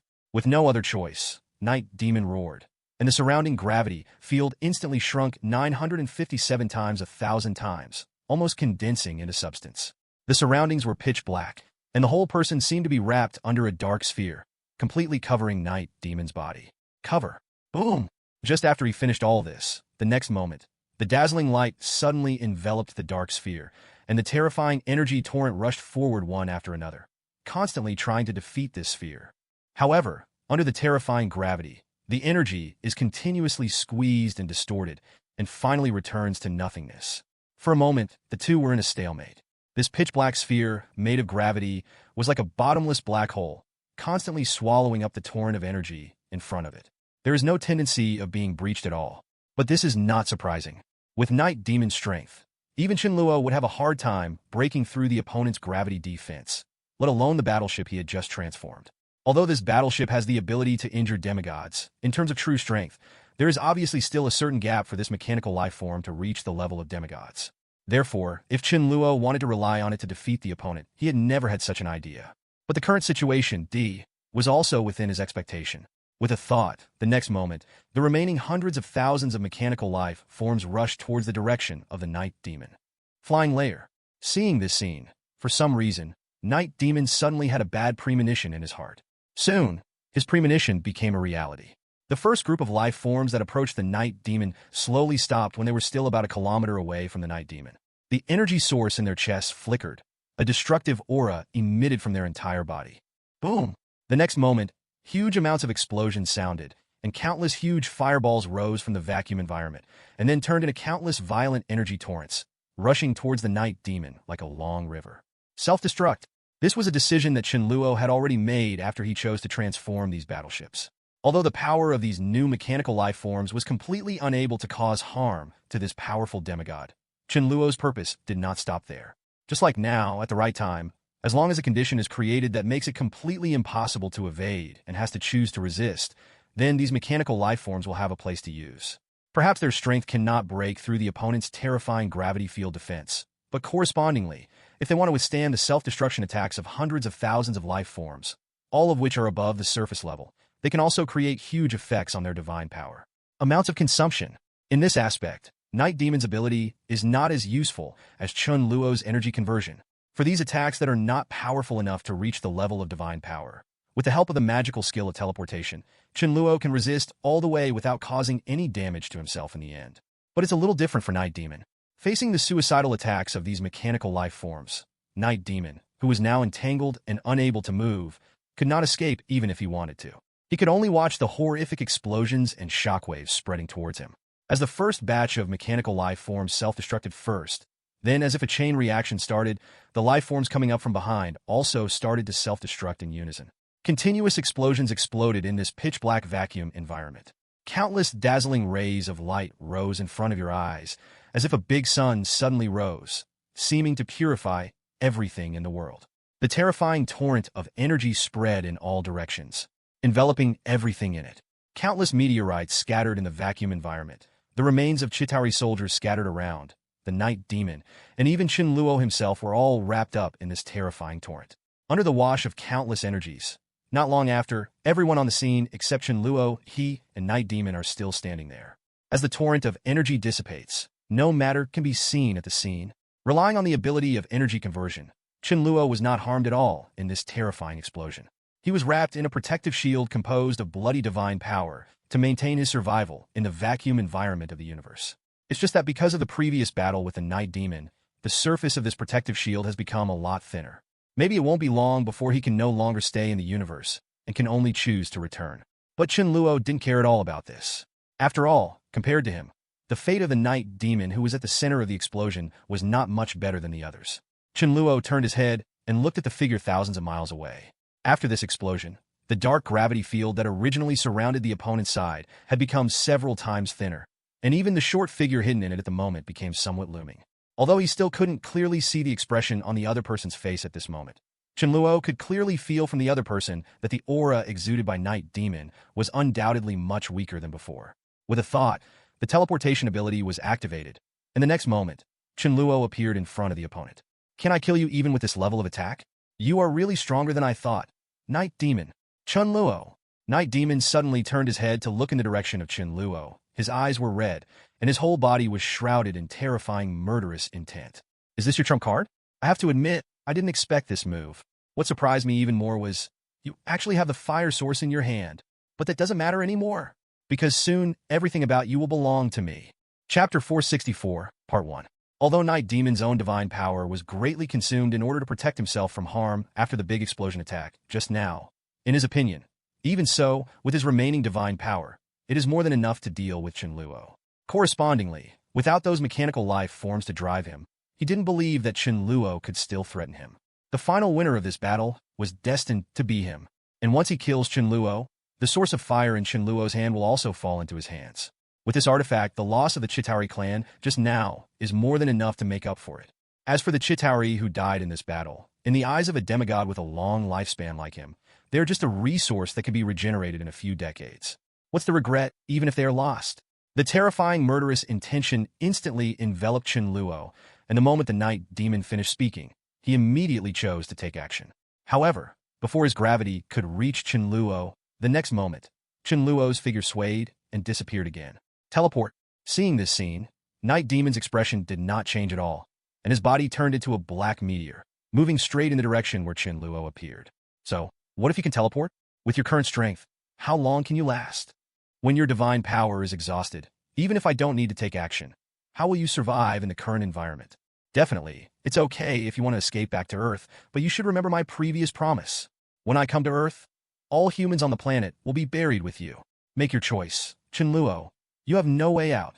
Seeing the other party quickly approaching him, Chen Luo's eyes flashed and a smile appeared on his face. You are right. If I'm the only one, I really can't do anything to you. But have you forgotten? In addition to us, I have another helper at the scene? Hearing this, Night Demon's movements suddenly stopped. As if he thought of something, his face changed, and he instantly turned his head and looked to the other side. At the same time as the previous explosion started, Chen Luo had already controlled the mechanical life form converted from the demigod's vehicle to quietly retreat to the edge of the battlefield, successfully escaping the aftermath of the explosion. And just after the explosion ended and saw that Night Demon was still uninjured, Chen Luo immediately gave him the last order without hesitation. Self-destruct. Judging from the energy source contained inside this demigod vehicle, once it self-destructs, the destructive power produced may be comparable to the damage caused to the Night Demon by the explosion of hundreds of thousands of warships just now. Even if it still cannot kill the opponent by then, thinking about it, it can really break through its defense and cause damage. By the time Chen Luo takes action to harvest, the difficulty will undoubtedly be greatly reduced. In fact, if he hadn't seen that Night Demon was still in good condition, Chen Luo would have been reluctant to destroy the battleship. After all, it is extremely rare in the universe to be able to serve as a demigod-level warship. Whether it is manufacturing cost or various performance, it far exceeds any warship currently on the Earth.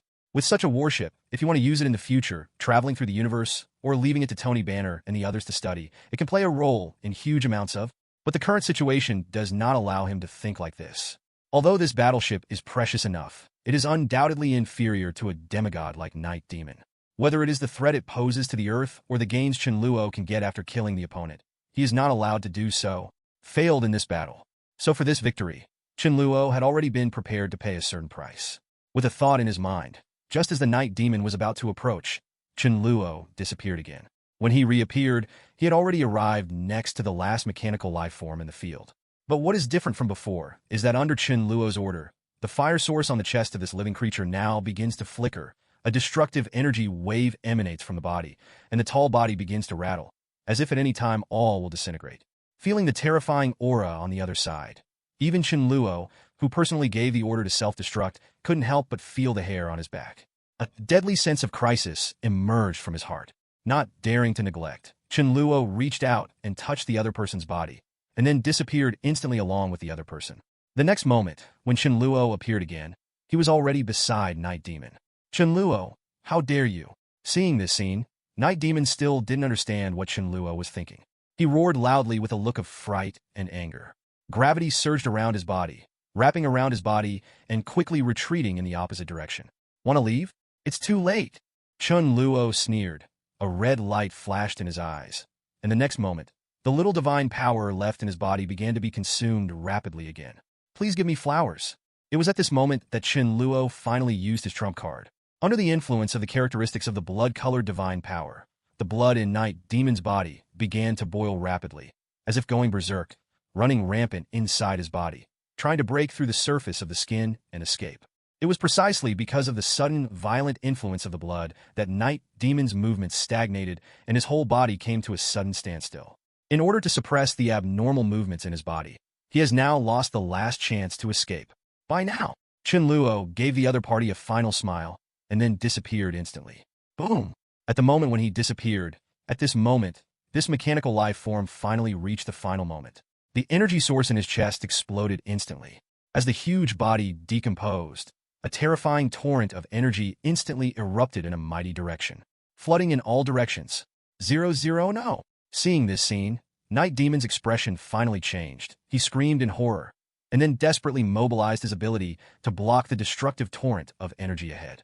Under the Night Demon's efforts to resist, the gravity field around him changed again and suddenly shrank back a large distance. Rich black light condensed in it, wrapping his body tightly in the west. The torrent of energy exuding a destructive aura collided with it in an instant. The terrifying gravity squeezed and decomposed countless energies in front of it. However, correspondingly, as this torrent of energy gradually dissipated, the gravity field around the Night Demon also gradually became thin.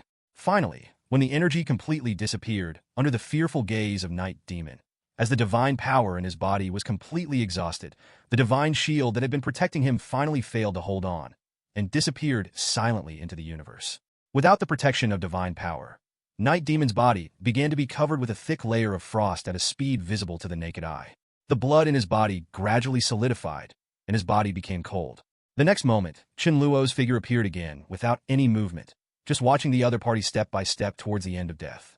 Under the gaze of Chen Luo, a moment later, as the other party's body was completely covered by ice, the originally undetectable breath of life was finally extinguished, floating quietly in this silent space, with the completely stiff body still there.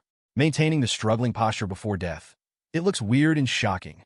Finally, after Chen Luo experienced the most difficult battle in his life, this powerful demigod with the ability to control gravity, the Night Demon, fell. Chapter 465, Part 1. Finally solved.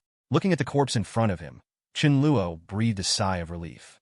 Thinking of the previous battle with the opponent, and looking at the little divine power left in his body now, Chen Luo slightly twitched the corners of his mouth, revealing a difficult smile. To be honest, if Chen Luo didn't have the fire source in his hands this time, which could transform all the remaining battleships on the battlefield during the battle between the two, and then consume the opponent's magical power through self-destruction, then this battle would have been a disaster for him. The odds of winning were slim to none. But this is not surprising.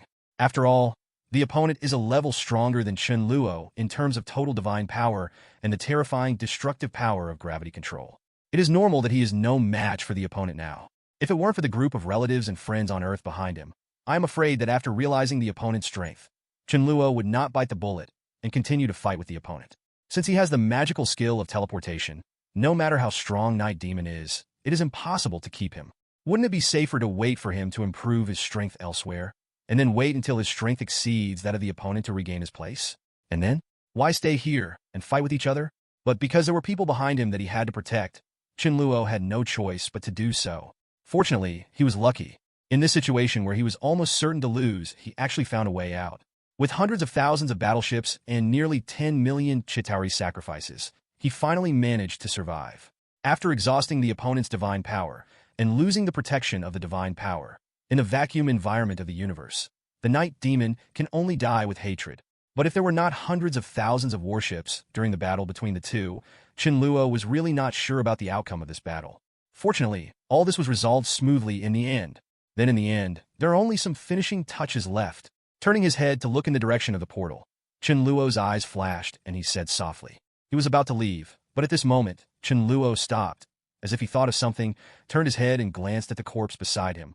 With a sudden move in his heart, he reached out his right hand and grabbed it instantly. With a thought in his mind, the next moment, Chen Luo disappeared from the spot. At the same time that the battle between Chen Luo and Night Demon ended, an unexpected incident occurred in the battle on the other side of the portal. With the sudden disappearance of the Chitauri army reinforcements, everyone's morale was greatly boosted, and they all used their full strength to massacre the Chitauri soldiers in front of them. Perhaps because they were frightened by the momentum of the crowd, the Chitauri army, which had an absolute advantage, was retreating steadily in the face of the all-out attack by Scott and his team. At every moment, hundreds of thousands of people came from it fell from the sky, accompanied by huge amounts of explosions, and lost its life instantly. In fact, according to common sense, the number of troops that have come to Earth so far is only about a few 100,000 compared to the millions of Chitauri troops that Chen Luo killed in one fell swoop. Compared with the group of superheroes on Earth who can come here to fight, they definitely have huge amounts of advantages. In addition, after a long battle, it can be said that except for Blade Serena and other Blood Clan strongmen, with a blood supplement provided by Chen Luo, their combat effectiveness can still be maintained at the peak, and other mutants like Aurora Scott it is said that after a lot of consumption, their ability has declined more than a little bit compared to its peak state. Even if there are reinforcements such as the King Kong Autobots, facing the Chitauri army that has an absolute advantage in numbers, their strength is still a bit daunting. But precisely because of Chen Luo's actions just now, after seeing with their own eyes that there were no more reinforcements coming from the other side of the portal, the Chitauri army on Earth couldn't help but start a lie. They had seen Chen Luo's actions before entering the portal. Combined with the abnormal situation now, they couldn't help but start to have doubts in their hearts. They wondered whether their reinforcements were behind the portal. What went wrong? Although their commander Night Demon is still guarding there, Chen Luo is also a demigod-level existence anyway. Once the Night Demon is defeated by the opponent, even if there are still many Chitauri troops left, facing a strong man of the level of a demigod, what room for resistance is there? After having such an idea in their hearts, The morale of the Chitauri army on the earth was instantly devastated. Facing the attacks from the people below, they were not as fearless as before. They could only retreat steadily for a while, thus giving room for everyone to relax. As for this situation, Tulai, who had been fighting with Johnny Hulk, also saw it. Perhaps the death of these ordinary Chitauri soldiers did not affect him much, but after seeing the abnormality on the other side of the portal, Tully finally felt a wave of emotion. Although he was very confident in Night Demon strength, facing such an abnormal situation, he somehow felt a bad premonition in his heart. Under this premonition, Tulai instantly changed his original idea. He no longer planned to accompany the two of them to continue fighting and wait until their strength faded as time passed before dealing with them. Instead, he planned to directly use all his strength to defeat the two of them in one fell swoop, and then went to the portal, intending to see the situation on the Night Demon side. As soon as he thought this, Tulai's mind moved, and the divine power in his body burst out instantly, turning into a terrifying wave of magma, rushing towards the two of them in an overwhelming manner. The magma surged wildly in all directions. The terrifying high temperature slightly distorted the surrounding space. Wherever the magma passed, the ground instantly became barren. All the surrounding buildings melted under the terrifying high temperature of the magma. But in the blink of an eye, they were already in front of the two of them. Roar! Facing the wave of magma in front of him, Hulk had no intention of retreating. His eyes, glowing with dark green light, suddenly opened, and his muscles instantly swelled. With a move of his feet, a huge amount of potholes instantly exploded on the ground. With the force of 1.2, Hulk jumped up, and his body turned into a huge amount of human-shaped cannonball, which instantly smashed through the magma in front, and then broke through the air in front, and white air waves suddenly appeared in the air around him, rapidly spreading around. The violent sonic boom spread in all directions with Hulk as the center, and quickly hit Tulai at the front. The terrifying airflow turned into a huge amount of sharp blade. Following the direction of Hulk's advancement, it simultaneously cut the magma spreading on the ground in half, forming a long road leading directly to Tulai. At the same time, behind Hulk, Johnny was driving a chariot, also driving forward rapidly on the road where Hulk had just hit. Seeing this scene, Tulai also had no intention of dodge. He raised his hands, and with the surge of divine power, the magma that was originally divided into two parts instantly changed again. Chapter 466, Part 1. Boom! There was a sound like the surging waves, and the magma on both sides of Johnny instantly changed its direction, drawing a huge amount of arc in the sky, and then quickly gathered towards the middle. The moment the giant waves on both sides collided, countless huge red waves splashed and scattered in all directions. Under the terrifying high-temperature erosion, the originally flat ground was instantly burned with countless small deep pits. White smoke rose, rendering the surrounding air blurry. And in the center of the wave, Johnny was unable to dodge under Tulai's sudden blow and was instantly sucked into the lava with a temperature of over 1,000 degrees. He and his chariot were instantly lost. Trace! Roar! But such an attack still did not cause any harm to Hulk. Under the blessing of his substantial anger, the thin film on Hulk's body seemed to be invulnerable. Everything was isolated and unable to flow downwards. In just a blink of an eye, Hulk had already arrived in front of Tully, opened his big mouth, and let out a deafening roar. The terrifying sound waves seemed to turn into 13 substances, instantly wrapping Tully in front of him. As the sound waves spread, the magma waves all around Tully exploded one after another as if they were bombarded by missiles, forming countless crimson waves in the sky. The momentum was extremely shocking. Hulk amounts of sound spread in all directions. Even Scott and others who were dozens of miles away from the battlefield were attracted by the familiar roar after hearing it. They subconsciously turned their heads and looked in the direction of Hulk. Perhaps affected by the sound, Tulai stood there motionless, facing Hulk's attack with no intention of resisting. With a roar of huge amounts, Hulk punched out. The moment the terrifying force came into contact with the entity, it was like a nuclear bomb exploding in the opponent's chest. A terrifying sonic boom sounded, and the next moment, a dark green arm with gnarled muscles pierced through the chest in an instant, hanging Tully high in the air. Hulk stood with his feet on the patch of he stood on the lava-covered ground, his body bathed in the divine blood flowing from Tully's chest, and he looked up to the sky and roared, as if he was crazy, looking at Tully who was still hanging in the air and no longer moving. Hulk's body was also changing rapidly as his anger gradually subsided, perhaps because his great revenge had been avenged. The thin film generated by extreme anger on the body slowly began to dissipate, and the body size quickly began to shrink. In just a few seconds, it returned to its original height of about 2 meters, and the muscles on the body also began to shrink rapidly. The terrifying power of the threat posed by the demigods gradually declined and returned to normal. However, the moment Hulk's anger faded away and his strength dropped drastically, Tu Lai, who had been silent, opened his eyes again, raised his right hand, and the terrifying magma condensed again, instantly wrapping Hulk in it. Even Hulk did not expect such a sudden change. Just when he was a little shocked, he was instantly hit by the opponent. With a painful roar, his body was instantly submerged into the magma and disappeared. After breaking free from Hulk's hands, Tully floated in the air, motionless, and the big hole in his chest began to squirm rapidly, turning into countless crimson lava surges, as if it had life, constantly filling the hole. Afterwards, when the magma dissipated, Tully's body returned to its complete state again. The horrific injuries before were completely invisible. The powerful aura unique to a demigod surged out and spread crazily in all directions. Although Hulk's blow just now caused terrible injuries to Tu Lai, it was nothing to Tu Lai. As a strong man at the demigod level, Tully may not be able to compare with Night Demon in terms of strength, but equally, he also has his own advantages. When his strength was still at the extraordinary level, during a battle in the universe, due to an accident, Tu Lai's spaceship accidentally landed on a planet where a large area of the land was covered by magma. It was on this planet that Tully found the opportunity that allowed him to truly become a powerful demigod. Because there was not much food carried on the spacecraft, Tu Lai had no choice but to hunt for food on this planet. That is to say, during the hunting process, Tu Lai accidentally discovered that when the creatures here were injured, they would unconsciously come to a big tree with flame patterns all over its body and absorb the sap flowing from the big tree to treat the wound. He didn't take it to heart at the time, but during a subsequent hunt, he provoked a terrifying beast. Tully, who was seriously injured, was unwilling to wait for death. In such a desperate situation, he finally recalled the scene he had seen. With his last hope, he came to the big tree and tried to absorb the juice to heal himself. It was because of this attempt that the juice flowed into his mouth and instantly integrated into his body. Not only did it successfully heal his injuries, it also caused some kind of mutation in his body. As long as he is willing, he can transform his body into a magma form, thereby becoming immune to damage from external physical attacks.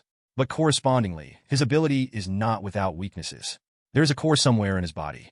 If this core is blown to pieces, his ability will completely lose its effect and his body will recover to the original flesh and blood. If it weren't for the existence of this weakness, with his ability that is close to elementalization, he would not be much different from the Night Demon, and his growth potential would be extremely huge. If it weren't for the Night Demon in front of him, maybe he would be just now he is the leader of the Chitauri clan. After gaining such ability, in order to ensure that others would not find this place like him and get the same fate, Tully chose to destroy all living things on this planet without hesitation and bury them all in the magma. Even the magical tree that once saved him has never escaped his vicious hands. His unscrupulousness is evident. Just like now, after realizing that Hulk's power may be related to his anger, Tu Lai decisively took the opportunity to disguise himself, making Hulk think he was dead. As the anger dissipated, his strength was greatly reduced, and then he suddenly launched a sneak attack, bury it in one fell swoop.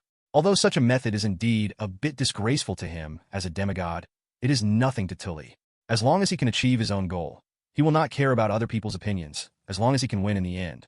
So wasn't he the one who had the final say regarding the battle, just now? After successfully dealing with the two of them, Tully finally freed his hands and looked at the huge amounts of portal in the sky. With a thought, he instantly rose into the sky and flew upward. On the other side, after hearing the news from the professor about the battlefield over there, Scott and the others' hearts sank, and worries were evident on their faces. Chapter 467, Part 1. The situation over there is now obvious. With the defeat of Hulk and the other two, the demigod who controls the magma has completely freed up his hands. Once the other party comes here to support, what ability do they have to resist? Thinking of this, everyone felt sad for Hulk and the two, but also felt heavy. Leave! However, at this moment, when Tully was about to leave, the magma below exploded instantly, and then Johnny's figure appeared in it, the fire of hell burning on his body, and he waved the iron chain in his right hand, turning into a semicircular shield. Raging flames spread out in all directions, blocking the magma. Breaking free from the shackles of the magma, Johnny flipped his palm, and the iron chain quickly spread towards the sky. Fire snakes entangled it and quickly approached Tully's feet, trying to drag him back to the battlefield. But Johnny has not mastered flight ability after all, and Tu Lai's flight speed is extremely fast. Tu Lai's figure disappeared from his eyes in an instant before he even had time to make contact. After seeing Johnny still alive, Tu Lai might still be in the mood to play with him. But now the situation is slightly different. He has always felt a little uneasy about the situation on the other side of the portal, so he didn't pay more attention to the other party and planned to go over there first to see what's going on there. On the ground, Johnny watched helplessly as the opponent flew high into the sky. The chain in his hand fell weakly towards the ground, but he was no longer able to catch up. Like Johnny, Steve, and the others also noticed Tully's movements. They watched the opponent quickly approaching the portal, and they wanted to stop him, but now among them, only Aurora has flight ability, and now they have to deal with the current enemy, and they can only watch the other party leave. What is he going to do? John asked with some confusion as he watched the other person quickly leave. Not good. There is danger over there, Chen. But the moment he finished speaking, Chen's eyes flashed, and she immediately reacted. Now they know nothing about the situation on the other side of the portal. Once this demigod is asked to go to support, they can't imagine how much of a threat it will bring to Chen Luo. Now the pressure faced by Chen Luo has far exceeded if any one of them lets the other person leave again. Chen Luo's side will undoubtedly be in even greater danger. Thinking of this, Chen's heart instantly became extremely anxious. Almost subconsciously, two deep flames gradually began to appear in the depths of her eyes. Just when Chen finally couldn't hold back any longer and wanted to take action, the next moment, a line of blue smoke appeared in front of everyone, and then a thin figure appeared in front of everyone in an instant. Kato odorizi. Seeing the person coming, Aurora spoke subconsciously. Why are you here? The person who came here was about less than 1.7 meters tall, with a very thin build. His blue skin was engraved with complicated lines, and paired with his long blue tail, he looked like a blue devil. Weird and mysterious. Looking at Aurora in front of him, Kurt shrank his head and replied obediently. The professor asked me to come here. Professor? That's right. I asked Kurt to come. Suddenly, the professor's voice sounded in everyone's minds. With Kurt's ability, I think he should be able to have an impact on the situation here. And with the ability to teleport, you don't have to worry about him getting hurt. On the contrary, this child may be safer than you all. After the professor's reminder, Chen and Aurora, who were teachers, immediately reacted. Thinking of Kurt's ability, their eyes instantly shone brightly. Teacher, you mean? You are right. Kurt's ability is enough to help us.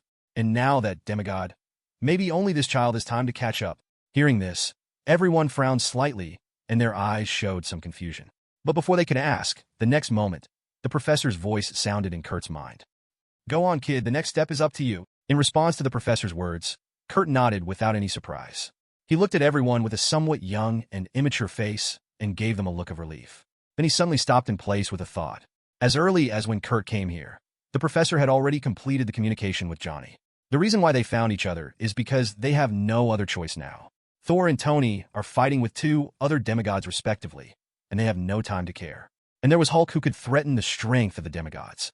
And because his anger faded away, he was buried in magma and did not know whether he was alive or dead.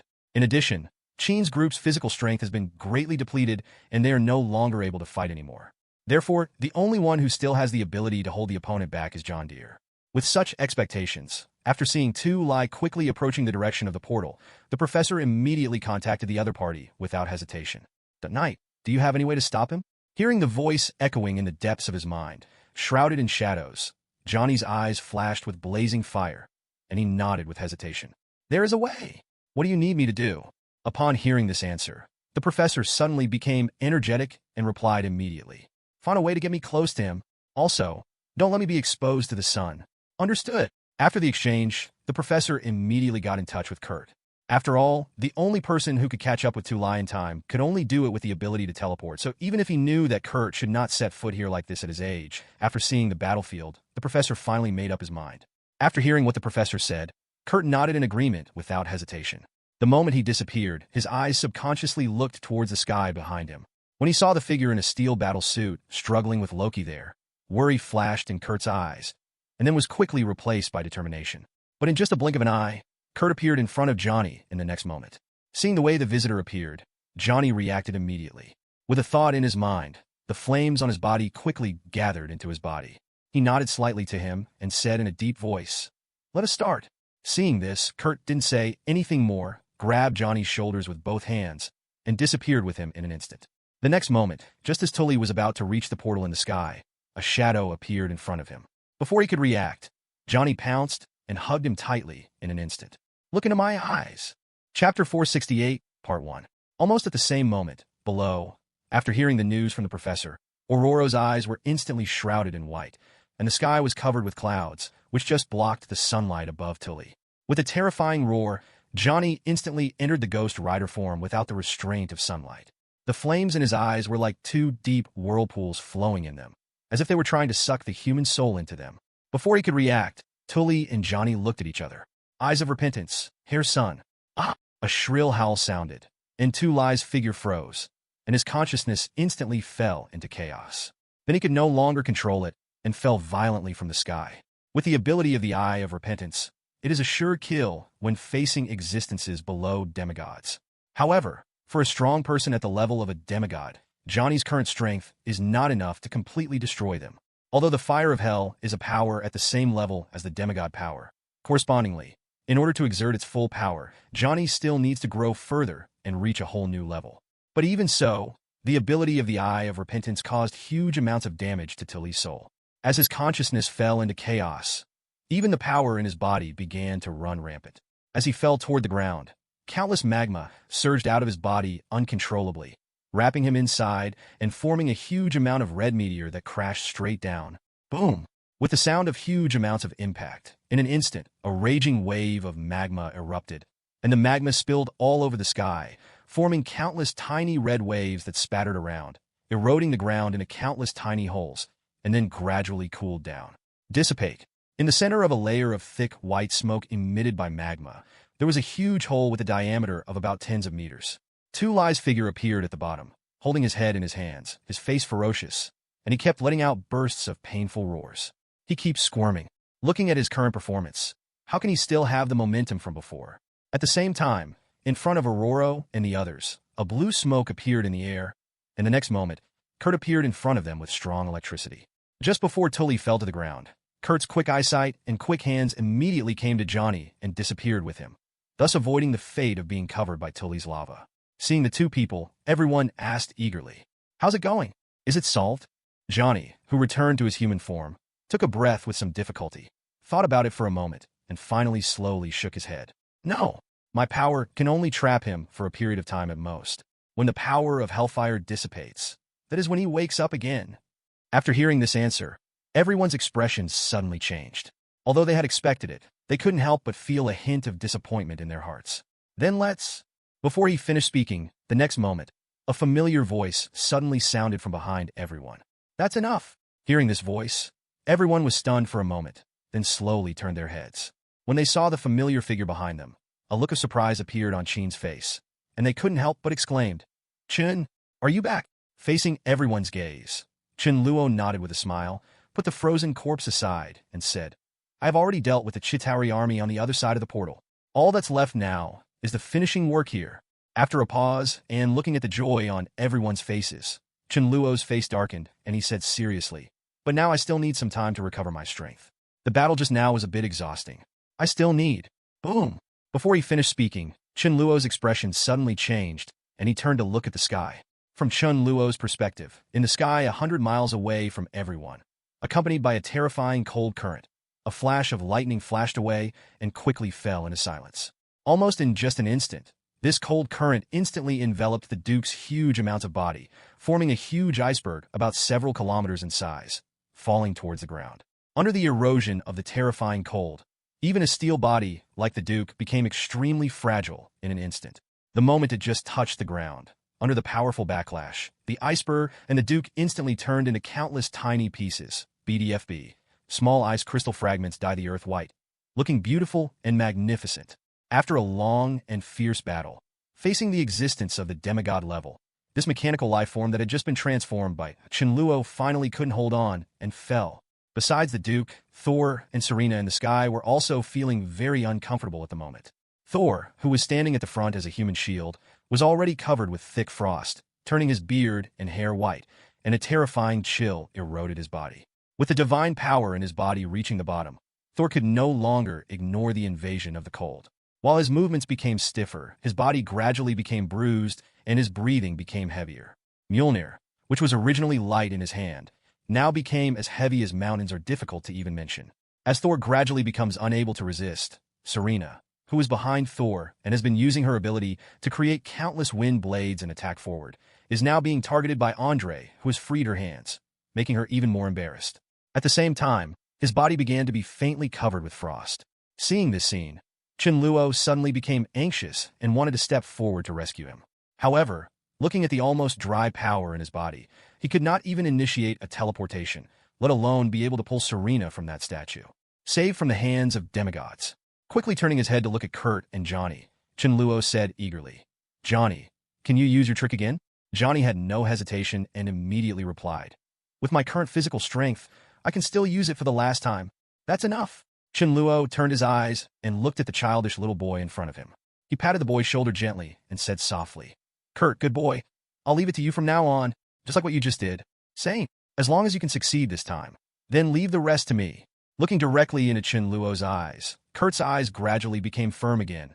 He nodded heavily, and without saying anything else, he disappeared again with a strong sense of loyalty. "Chun, is there anything you need our help with now?" Qin and Mavis were surrounding Chen Luo with concern on their faces. Facing their worried eyes, Chen Luo smiled slightly, his face full of confidence. "Don't worry, I will be able to recover soon. By then, this battle will truly come to an end." As if infected by Chen Luo's confidence, everyone was refreshed, and hope emerged in their hearts. They looked at each other, nodded silently, looked around at the Chitauri soldiers who were constantly coming towards them, summoned the last strength in their bodies, and launched a brazen attack on them. With the return of Chen Luo, this battle has finally come to its final moment.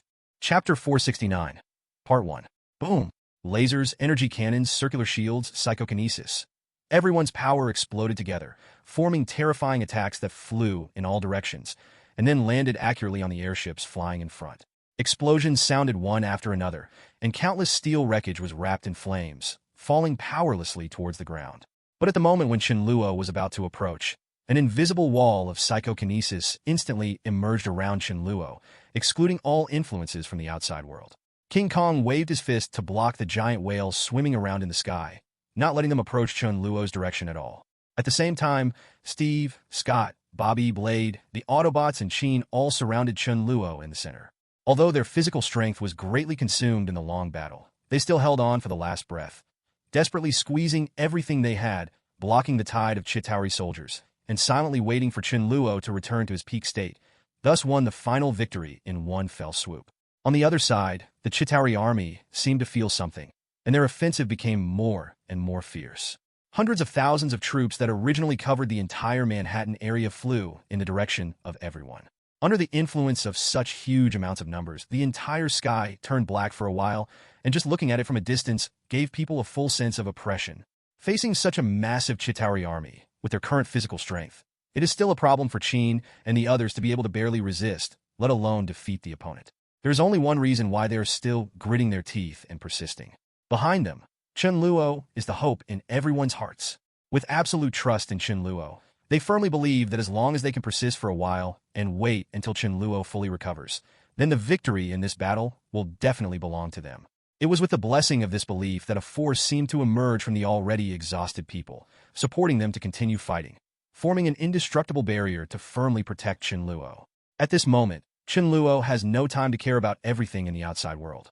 Without saying a word, he silently absorbs all kinds of energy from the outside world.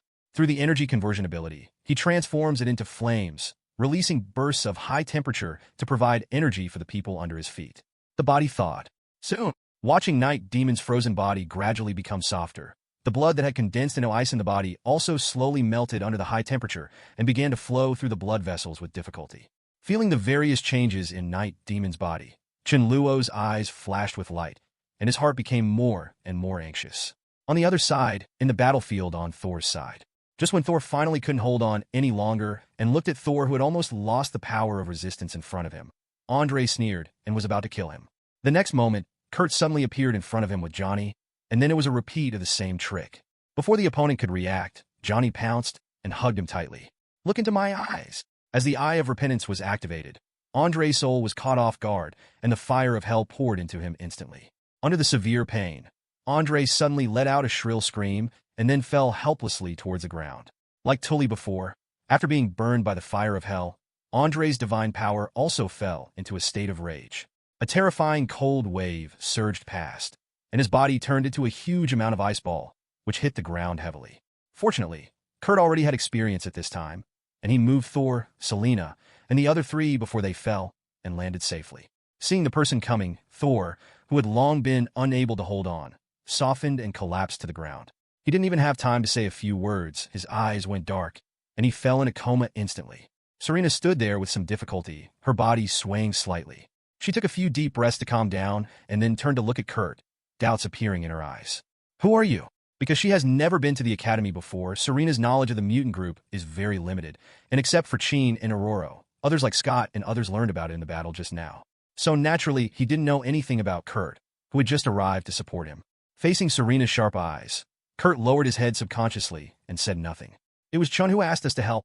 Fortunately, Johnny took over the conversation at this time and said, "Chun." When she heard Chen Luo's name, Serena's eyes suddenly lit up. She raised her head and looked at the huge amounts of portal in the sky, and a smile appeared at the corner of her mouth. "So that's it? Is he finally back?" Johnny nodded and roughly told Chen Luo about the situation there. "Please give me flowers." Zero. After listening to Johnny's story, Serena's face changed slightly, and she turned to look in the direction of Chen Luo, worry appearing in her eyes. After a moment of silence, Serena turned to look at Kurt, who had not spoken during the whole process, and said in a deep voice, "You have also mastered the teleportation ability, right? Do me a favor and take me over there. I want to fight with them." "Are you crazy?"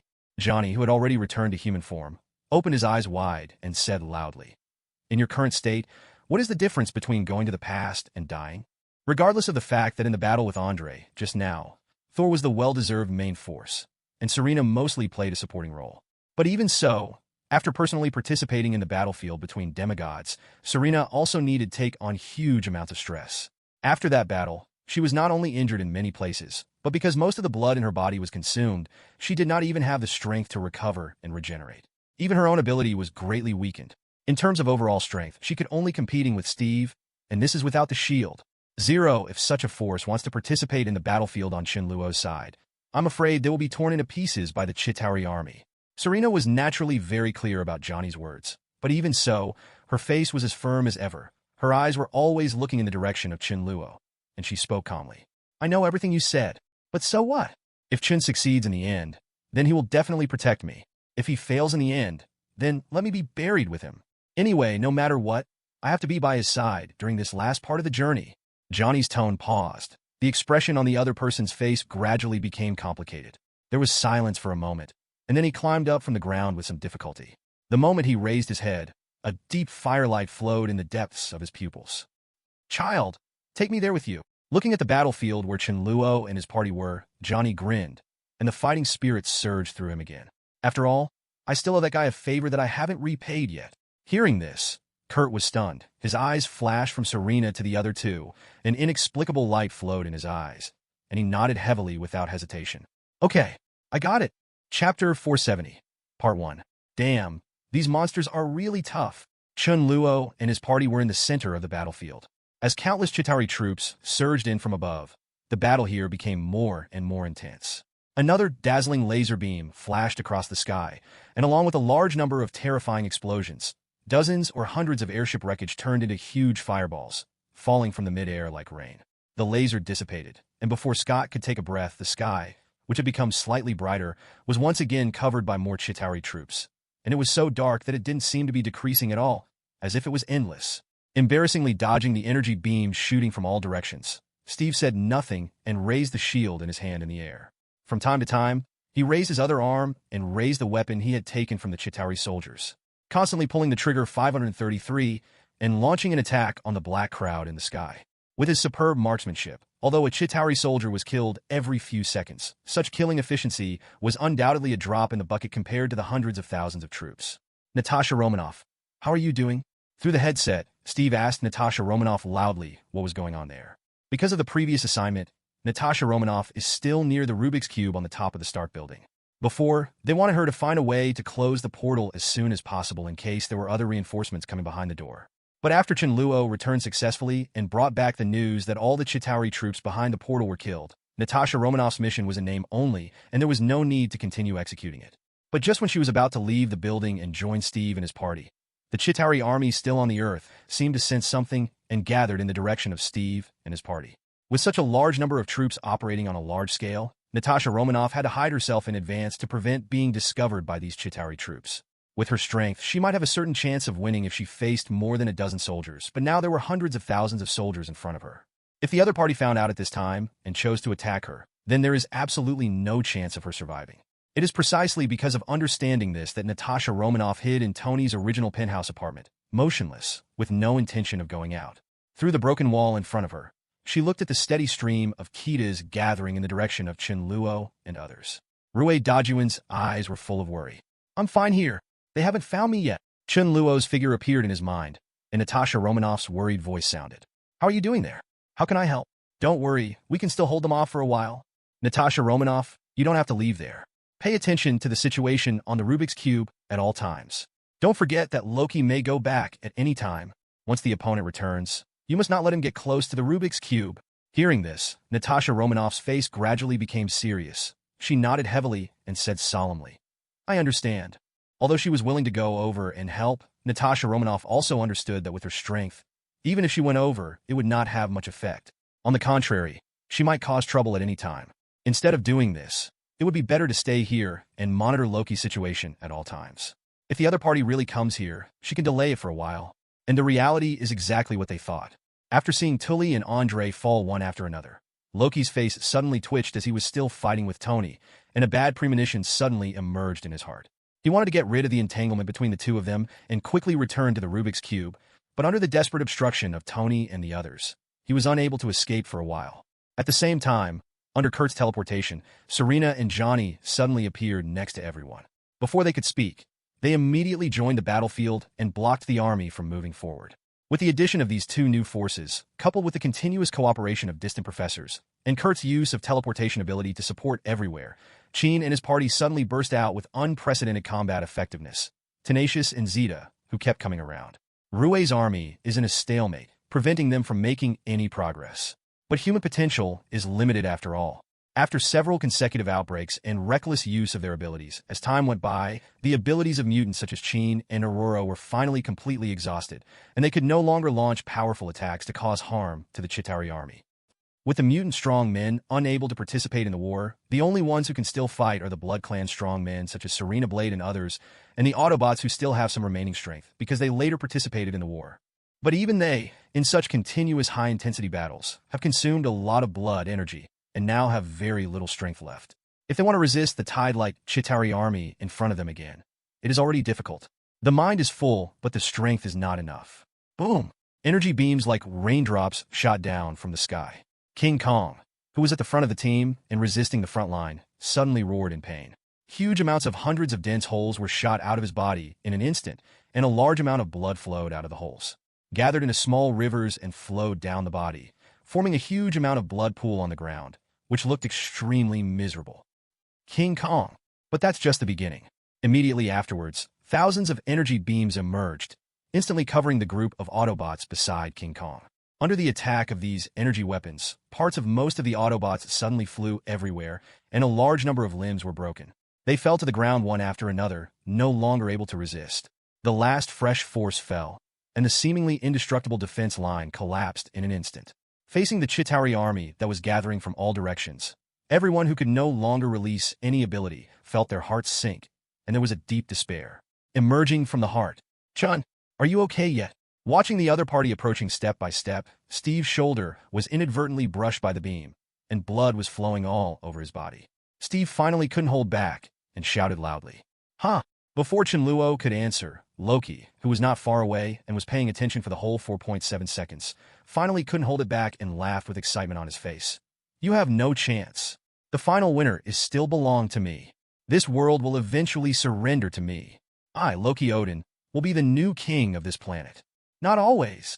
As soon as the words fell, a thick bloody light suddenly emerged from the center of the crowd, and then the bloody light burst out violently, spreading crazily around, as if the heaven and earth were dyed with blood. In the center of this rich blood light, a figure slowly stood up from the ground, and a powerful and terrifying pressure swept across all directions, as if announcing someone's return to everyone. After successfully absorbing the blood from the demigod, Chen Luo finally recovered and returned to the top again. Chapter 471, Part 1. Before anyone could react, the next moment, a figure covered in blood rose into the sky and flew towards the densely packed Chitauri army above.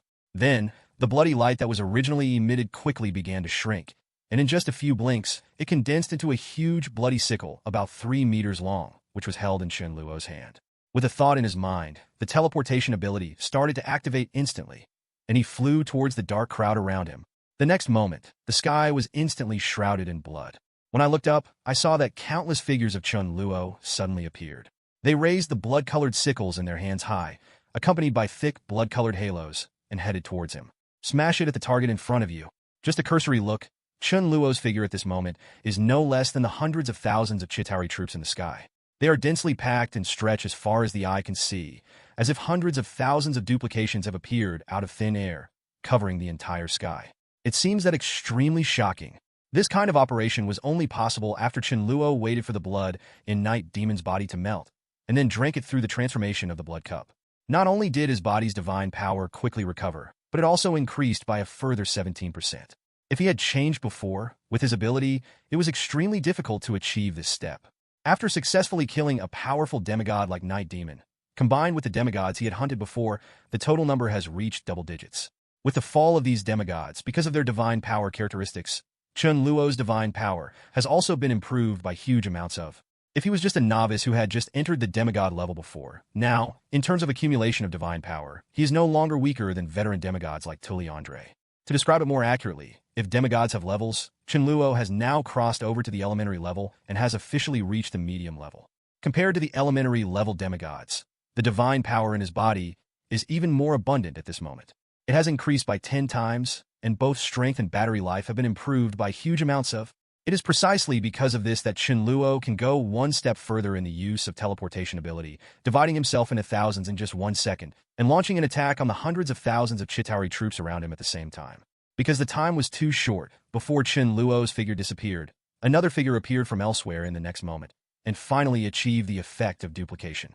As the sickle was swung down, in front of Chen Luo's haste, before the Chitauri army could react, the next moment, countless figures in the sky slowly disappeared like bubbles, and the sky became clear.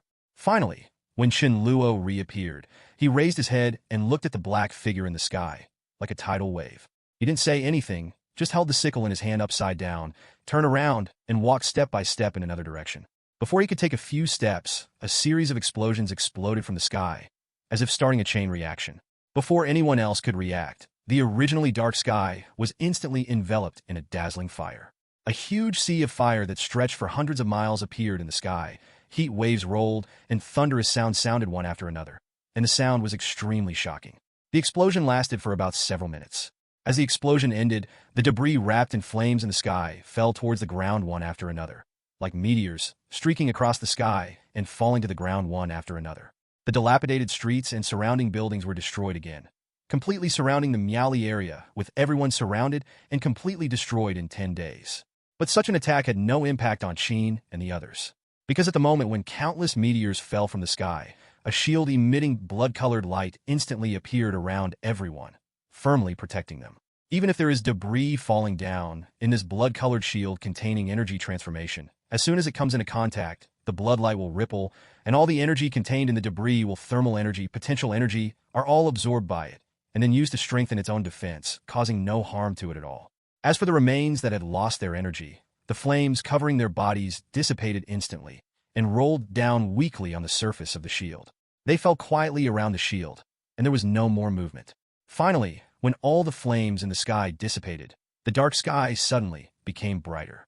The original Chitauri army, as well as various biological warships, were all wiped out by Chen Luo at this moment, and they could no longer pose a threat.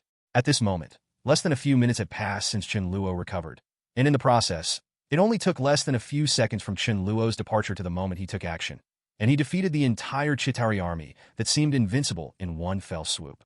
Seeing this scene, the whole place instantly became silent. Looking at Chen Luo's back from a distance, Steve's pupils trembled, and his heart was extremely shocked. Even though he had known Chen Luo's strength for a long time, and he firmly believed that Chen Luo could turn the tide, he never expected that it would only take such a short time for the other party to defeat the person he originally regarded. The scourge of the Chitauri army was wiped out in one fell swoop. Such power was simply beyond his imagination. Compared with the actions of the two demigods they fought against before, and thinking about Chen Luo's performance just now, he felt awe-inspiring for a moment. Frankly speaking, if the two demigods they fought against were replaced by Chen Luo, how long would they be able to resist? As for Chen Luo's move just now, it would only take an instant for them to end. Will it be the same as those Chitauri? Thinking of this, Steve had a new understanding of how terrifying Chen Luo's strength was. 123, is this a demigod? Different from the complexity in Steve's eyes. Around him, the hearts of Chen, Selena, and the others were filled with unprecedented peace and stability. They glanced at each other subconsciously, and almost at the same moment, a relaxed smile appeared on their faces. We have done everything we should do. The rest is left to him. It's time for this war to end. They were not asked to wait any longer. As the explosion ended, Chen Luo finally arrived at his next destination. Looking at Tuli Chunhao, who was still lying on the ground with the surging magma flowing around him and spreading madly in all directions. His eyes were blank and his face was filled with pain. He naturally understood the other party's current situation. Affected by the eye of confession, his consciousness is now the same as Chen Luo's before, trapped by the opponents he encountered in the past. Unless he can deal with all the opponents, his consciousness can be restored to clarity, but even if he really, it will take a long time to be able to do it. And Chen Luo obviously wouldn't give him such time. With a slight flip of his palm, the sickle in his hand instantly swung down. Completely ignoring the lava spewing from the opponent's body, Tully was instantly split into two pieces with a flash of blood. The breath of life passed quickly, and in the blink of an eye, the demigod Tully, who was originally considered a powerful person in the universe, fell. Chapter 472, Part 1. After finishing dealing with the opponent, Chen Luo kept walking. After collecting the blood in the opponent's body, he swayed and disappeared in an instant. The next moment he appeared again, he was already in a land covered with ice and snow. Ignoring the biting cold around him, Chen Luo came to the center of the area and looked at the other demigod lying on the ground in front of him, whose consciousness was also trapped in the depths. His face was calm, and he waved the butcher knife without any hesitation.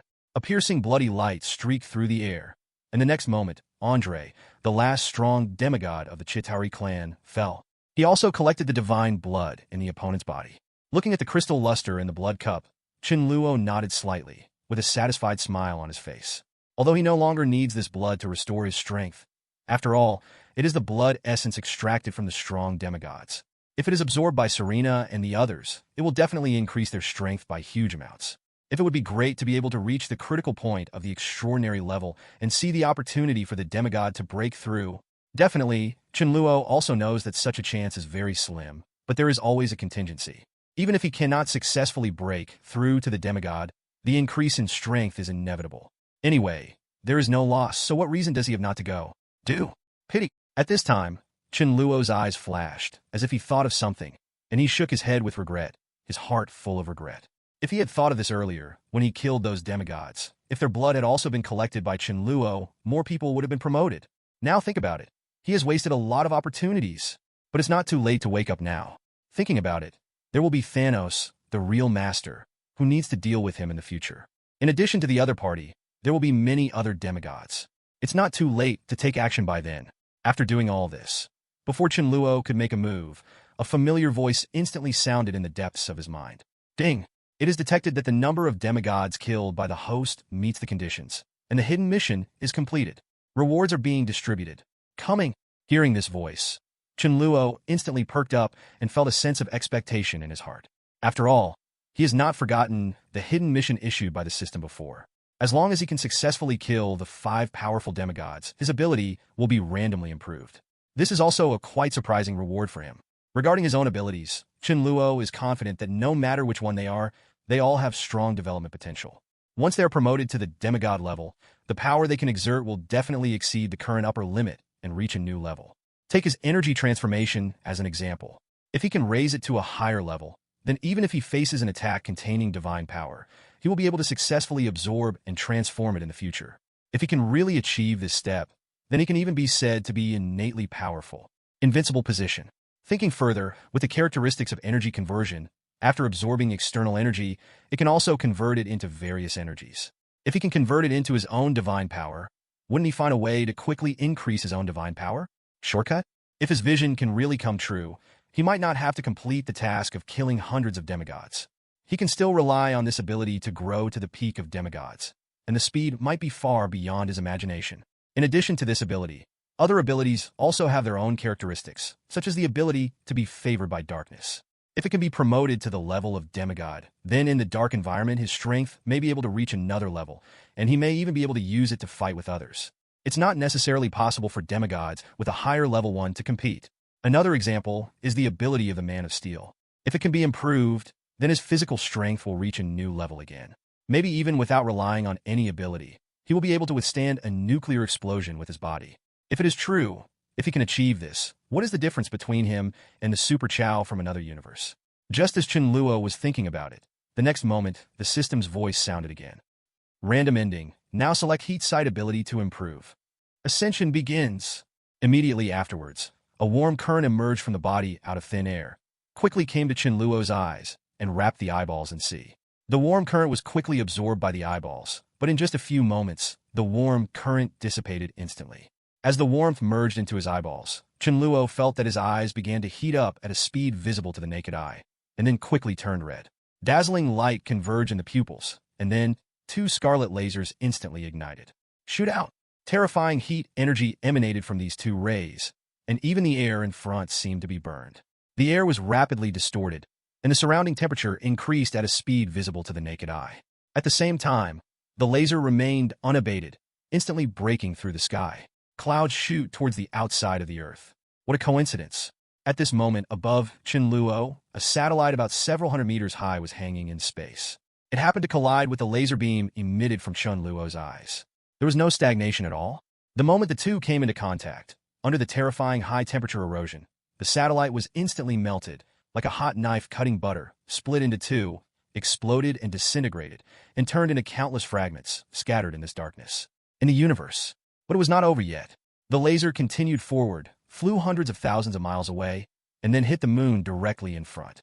The terrifying high temperature exploded instantly, burning 2 deep pits on the moon's surface.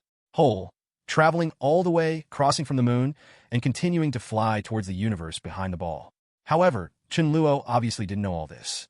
The red light in his eyes gradually dissipated, and after he completely calmed down, Chen Luo finally returned to normal. Good Zhao. Blinking subconsciously, Chen Luo sighed slightly as he felt the burning heat coming from the depths of his eyes. Compared with heat vision, what he wanted more was to improve the ability of energy conversion. Although it was somewhat different from what he hoped for, the result was also enough to surprise him. You must know that the original ability of heat vision already has the power to harm demigods. Now, as it advances further and reaches the level of demigods, the power of heat vision will inevitably increase by huge amounts in terms of lethality, may have exceeded all his existing means. With this ability, it is undoubtedly a good supplement for Chen Luo, who has shortcomings in attack power. Thinking of this, Chen Luo quickly accepted the result. After dealing with the last demigod of the Chitauri clan, Chen Luo did not stop, but slowly turned his head and looked to the other side. Chapter 473, Part 1. Now the Chitauri army has been completely destroyed by him. The 5 powerful demigods and tens of millions of Chitauri soldiers have all been killed by Chen Luo, and no one is left alive. Compared with the number of people killed by others, the number of people who died in Chen Luo's hands was dozens or even hundreds of times greater. Such a horrific number of killings made him worthy of his name as a butcher. Although the Chitauri army is no longer a problem, Chen Luo has not forgotten that on the battlefield, there is still the last and most critical person who has not been solved. Only by successfully solving the opponent can the matter be considered completely over. Thinking of this, Chen Luo thought and disappeared instantly. Loki, on the other side of the battlefield, dozens of miles away from Chen Luo, among the huge amounts of ruins, 3 figures stood in a cross-shaped shape, motionless, stagnant in place.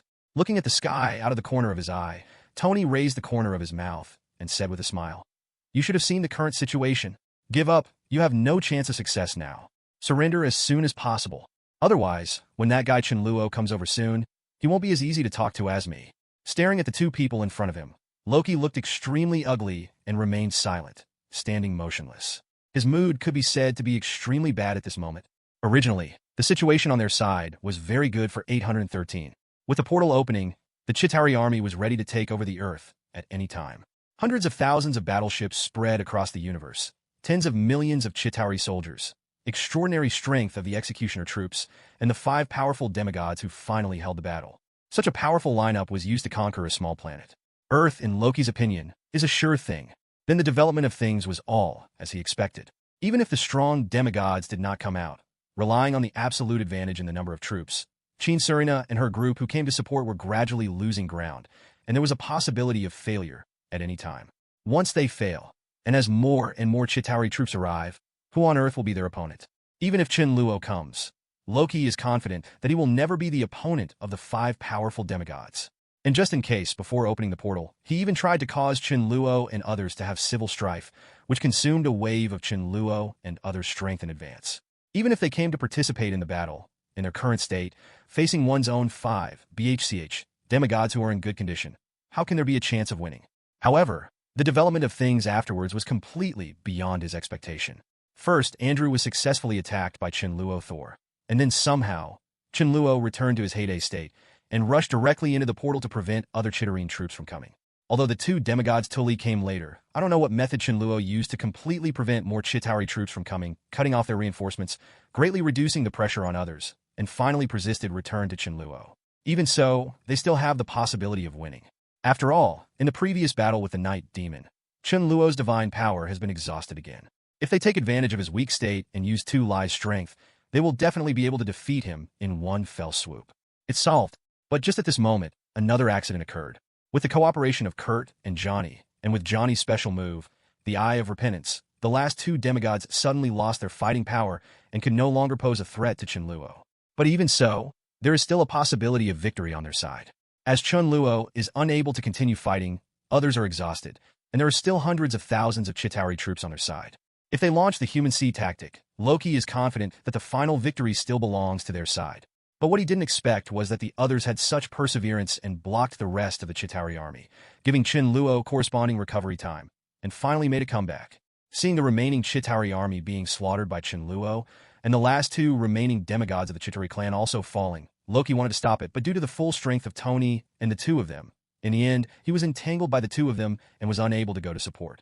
Finally, when everything settled, looking at the current situation, Loki also knew that he had no chance of winning now. He wanted to retreat, but his thoughts were quickly noticed by Tony, who immediately stopped him, so that in the end, he could only stay where he was and deal with the opponent. As he glanced behind him, Loki became increasingly anxious. If he didn't seize the opportunity to leave now and wait until Chen Luo arrived, he would lose even the last hope of leaving. With a thought in his mind, divine power surged through his body, and the next moment, hundreds of phantoms quickly emerged from the air around him, spreading in all directions. Seeing this scene, Tony was stunned for a moment, and then reacted immediately. No, this guy's going to run away. Stop him quickly. Now that the Chitauri army has been completely wiped out, Tony already knows very well that relying on Loki alone, there is no chance of a comeback no matter what. On the contrary, if Chen Luo waits until Chen Luo returns at this time, not only will he not be able to leave, but there will also be a huge risk of being caught, so retreating early before Chen Luo comes here is the best option. For Tony and Dracula to join forces, with Loki's strength, it may be difficult to defeat the 2 in a very short time, but if they want to retreat, Loki is confident that the 2 will never leave him alone. And the fact is also true. Even though Tony reacted quickly and kept attacking all around with palm cannons in his hands, and Dracula on the other side also used magic to intercept, but with the blessing of Loki's phantom, the 2 of them could not even find his body. He escaped smoothly and disappeared without a trace in just the blink of an eye. Seeing the phantom of Loki gradually dissipating around them, Tony and the 2 looked at each other, dumbfounded for a moment. Just as the 2 were stunned, the next moment, the air in front of them suddenly fluctuated, and then Chen Luo's figure appeared instantly. Tony, where's the person? Seeing the person coming, Tony's eyes lit up and he quickly said, Loki just left not long ago. He shouldn't be able to run far. Hearing this, Chen Luo's eyes narrowed and he thought for a moment. Then he seemed to think of something and turned to look at the dilapidated, but still tenacious building in the distance with a smile on his face. Keep the change, please. Now he has only one last choice left. Chapter 474. Part 1. You guys meet up with the others first, and I'll come to you after I capture Loki. After leaving these words, Chen Luo kept moving and disappeared instantly. When Chen Luo appeared again, the next moment, he was at the top of Stark Building. Looking at the Rubik's Cube device in front of him that was still gushing out energy, Chen Luo's eyes flashed slightly, and with a thought, divine power surged in his body. He wrapped his palm and slowly raised his hand to go. The moment his palm came into contact with the surging energy torrent in front of him, Chen Luo's expression changed, and he quickly stepped back. Almost at the same time, the torrent released by the Rubik's Cube violently released a powerful shockwave, instantly defeating the outer layer of divine power on Chen Luo's palm, and then spread unabated to the palm of his right hand.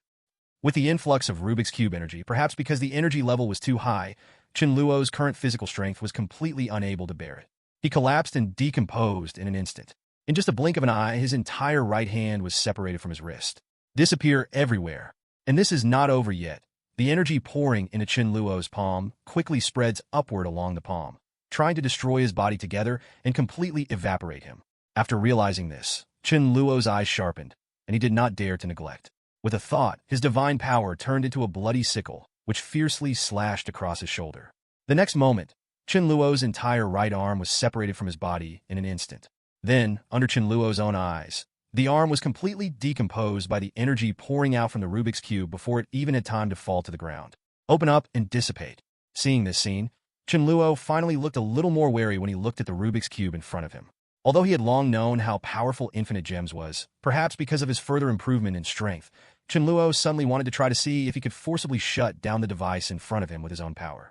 However, in the face of the activated Rubik's Cube energy, or to be precise, the energy emitted by the Space Gem, Chen Luo's current level of strength is still unable to directly contact it. Even if only a small amount of energy invades the body, Chen Luo is completely unable to resist it. You can imagine how scary Infinite Gems is. Judging from Chen Luo's feelings just now, the energy level emitted by the Space Gem is definitely a level higher than his divine power. I am afraid that only the truly powerful gods can truly master it. Definitely the mastery here does not refer to relying on external force, but relying on one's own strength. After directly contacting the gem and stimulating its energy, it can still ensure that oneself will not be harmed. Only by doing this, the gem can completely mastered. Although Chen Luo cannot directly contact it with his current power, he does not have other ways to use this gem.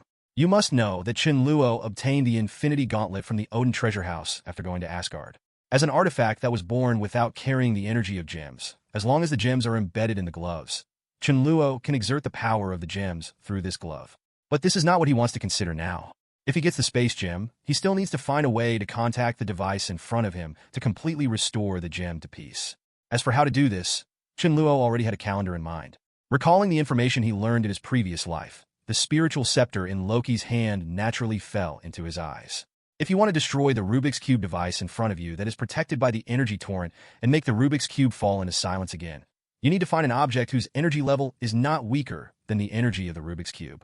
Only in this way can this object successfully break through the energy torrent and truly contact the internal device. Then as long as the internal device is destroyed, the portal in the sky can be truly closed.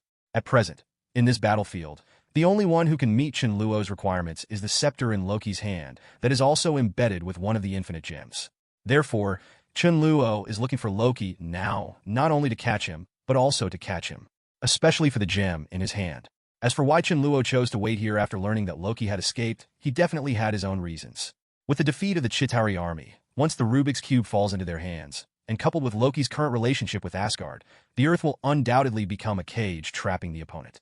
Although the Earth looks very big in the eyes of ordinary people, in front of Chen Luo, who has the ability to teleport, it only takes a few seconds to complete a circle. With Chen Luo's speed and Tony Banners with the positioning method that Bien may have developed, it is conceivable that it will be a matter of time before Loki's whereabouts are found. Regarding his current situation, Loki is absolutely impossible to think of this, so as long as he wants to escape from the Earth. Now he has only one choice left: find the Rubik's Cube and use the power of the Rubik's Cube to achieve level universe teleportation. Only in this way can he escape the pursuit of Chen Luo and others. Please give me flowers. Zero. Knowing this, Chen Luo came here immediately after learning from Tony that Loki had left, waiting for him to arrive. He was not made to wait long. The next moment, a dark green light flashed, and then a huge amount of palace rose from the ground, instantly covering the entire top floor of the building. Boom! The building suddenly began to collapse, and countless materials made of divine power fell down one after another with an alarming momentum, as if they were going to bury Chen Luo alive. Facing all this, Chen Luo's face remained calm. The next moment, a rich blood-colored light spread to the surroundings. As the light shrouded the place, it not only blocked the materials falling around, but more importantly, in this area. In the area covered by Chen Luo's divine power, a figure suddenly appeared out of thin air, looking extremely abrupt. Got you! Seeing the person coming, Chen Luo curled his lips and made a move instantly. The body disappeared in place, and the next moment a big hand suddenly came out from behind Loki, grabbed the opponent's shoulder, and a terrifying force came, instantly lifting the opponent upside down in the air and slamming him down. Boom, boom, boom. Loud noises were heard one after another. After a while, Chen Luo finally let go of his palms and looked at Loki, who was lying in a deep pit on the ground, looking miserable and already in a coma. His mood finally calmed down a little. With a wave of his hand, the next moment, the scepter beside Loki was in his hand. Looking at the scepter in his hand, Chen Luo turned around and walked behind him without saying anything. As Loki fell into coma, the palace he created before disappeared, and the front was wide open without any obstruction. Soon, when Chen Luo came to the device, he turned his palm and stabbed the scepter forward in an instant. Just at the moment when the end of the scepter came into contact with the energy torrent in front, the next moment, a light yellow light flowed out from the top of the scepter, protecting the scepter from harm, instantly penetrating the energy torrent in front, and successfully contacted the device. Stabbed forward again, and as the Rubik's Cube activating device in front was destroyed, the next moment, the torrent of energy that had been continuously spurting out from the Rubik's Cube stagnated for an instant, and then quickly dissipated. Without the supply of energy, the portal of huge amounts in the sky is also closing at a speed visible to the naked eye, but after just a short moment, the last gap disappears from the sky. The portal finally closed completely. With the portal also resolved, this battle also came to an end. Chapter 475, Part 1. He raised his head and looked at the azure sky. Tony, who had just joined the others, was stunned for a long time. Then he finally came back to his senses and exhaled heavily, with a relaxed expression on his face. It is finally over. Hearing this, other people turned their heads and looked around. Although this war only lasted less than 2 hours, its scale was absolutely unprecedented. Powerful individual soldiers, biological battleships with outstanding performance, tens of millions of troops, powerful executioner troops, and finally the demigods strong enough to slaughter the entire planet. All these combined bring everyone. It is an unparalleled, heavy pressure. Without a demigod-level existence like Chen Luo, Thor, who could hold back the opponent's 5 powerful demigods, it would be difficult for them to win in the face of the invasion of the Chitauri army. Even if the 5 demigods did not take action, the mere arrival of the executioner troops would have overwhelmed them, and they could not lift their heads. If Chen Luo hadn't arrived in time, I'm afraid there wouldn't have been any casualties among them. Accident. Although Chen Luo, Thor, and the others blocked most of the pressure, during this period of fighting, everyone was completely exhausted, especially in the end. In order to buy Chen Luo time to recover, they squeezed a wave of energy again. After losing their physical strength, everyone's physical condition has already reached the critical point, and they may collapse at any time. If the news from Loki's side hadn't been confirmed yet, and everyone who was worried about what kind of accident might happen had braced themselves up and waited for Chen Luo's return, I'm afraid they wouldn't have been able to hold on by now. Until just now, after seeing that the sky portal was finally closed, they also understood that Chen Luo had achieved results. After their faces relaxed and there was no more pressure in their hearts, they finally couldn't hold on anymore. Their vision went dark, and they collapsed to the ground instantly. Huh? What's wrong with you?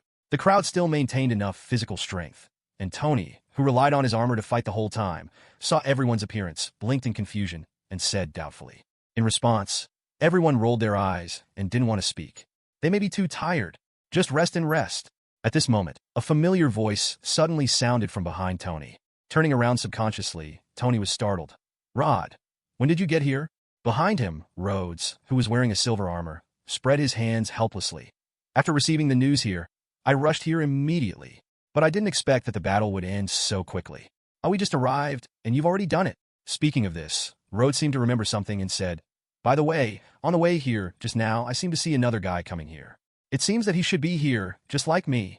Oh, by the way, the car that guy is driving seems to have the logo of the Chun Group printed on it. There's also a husky head printed on the side.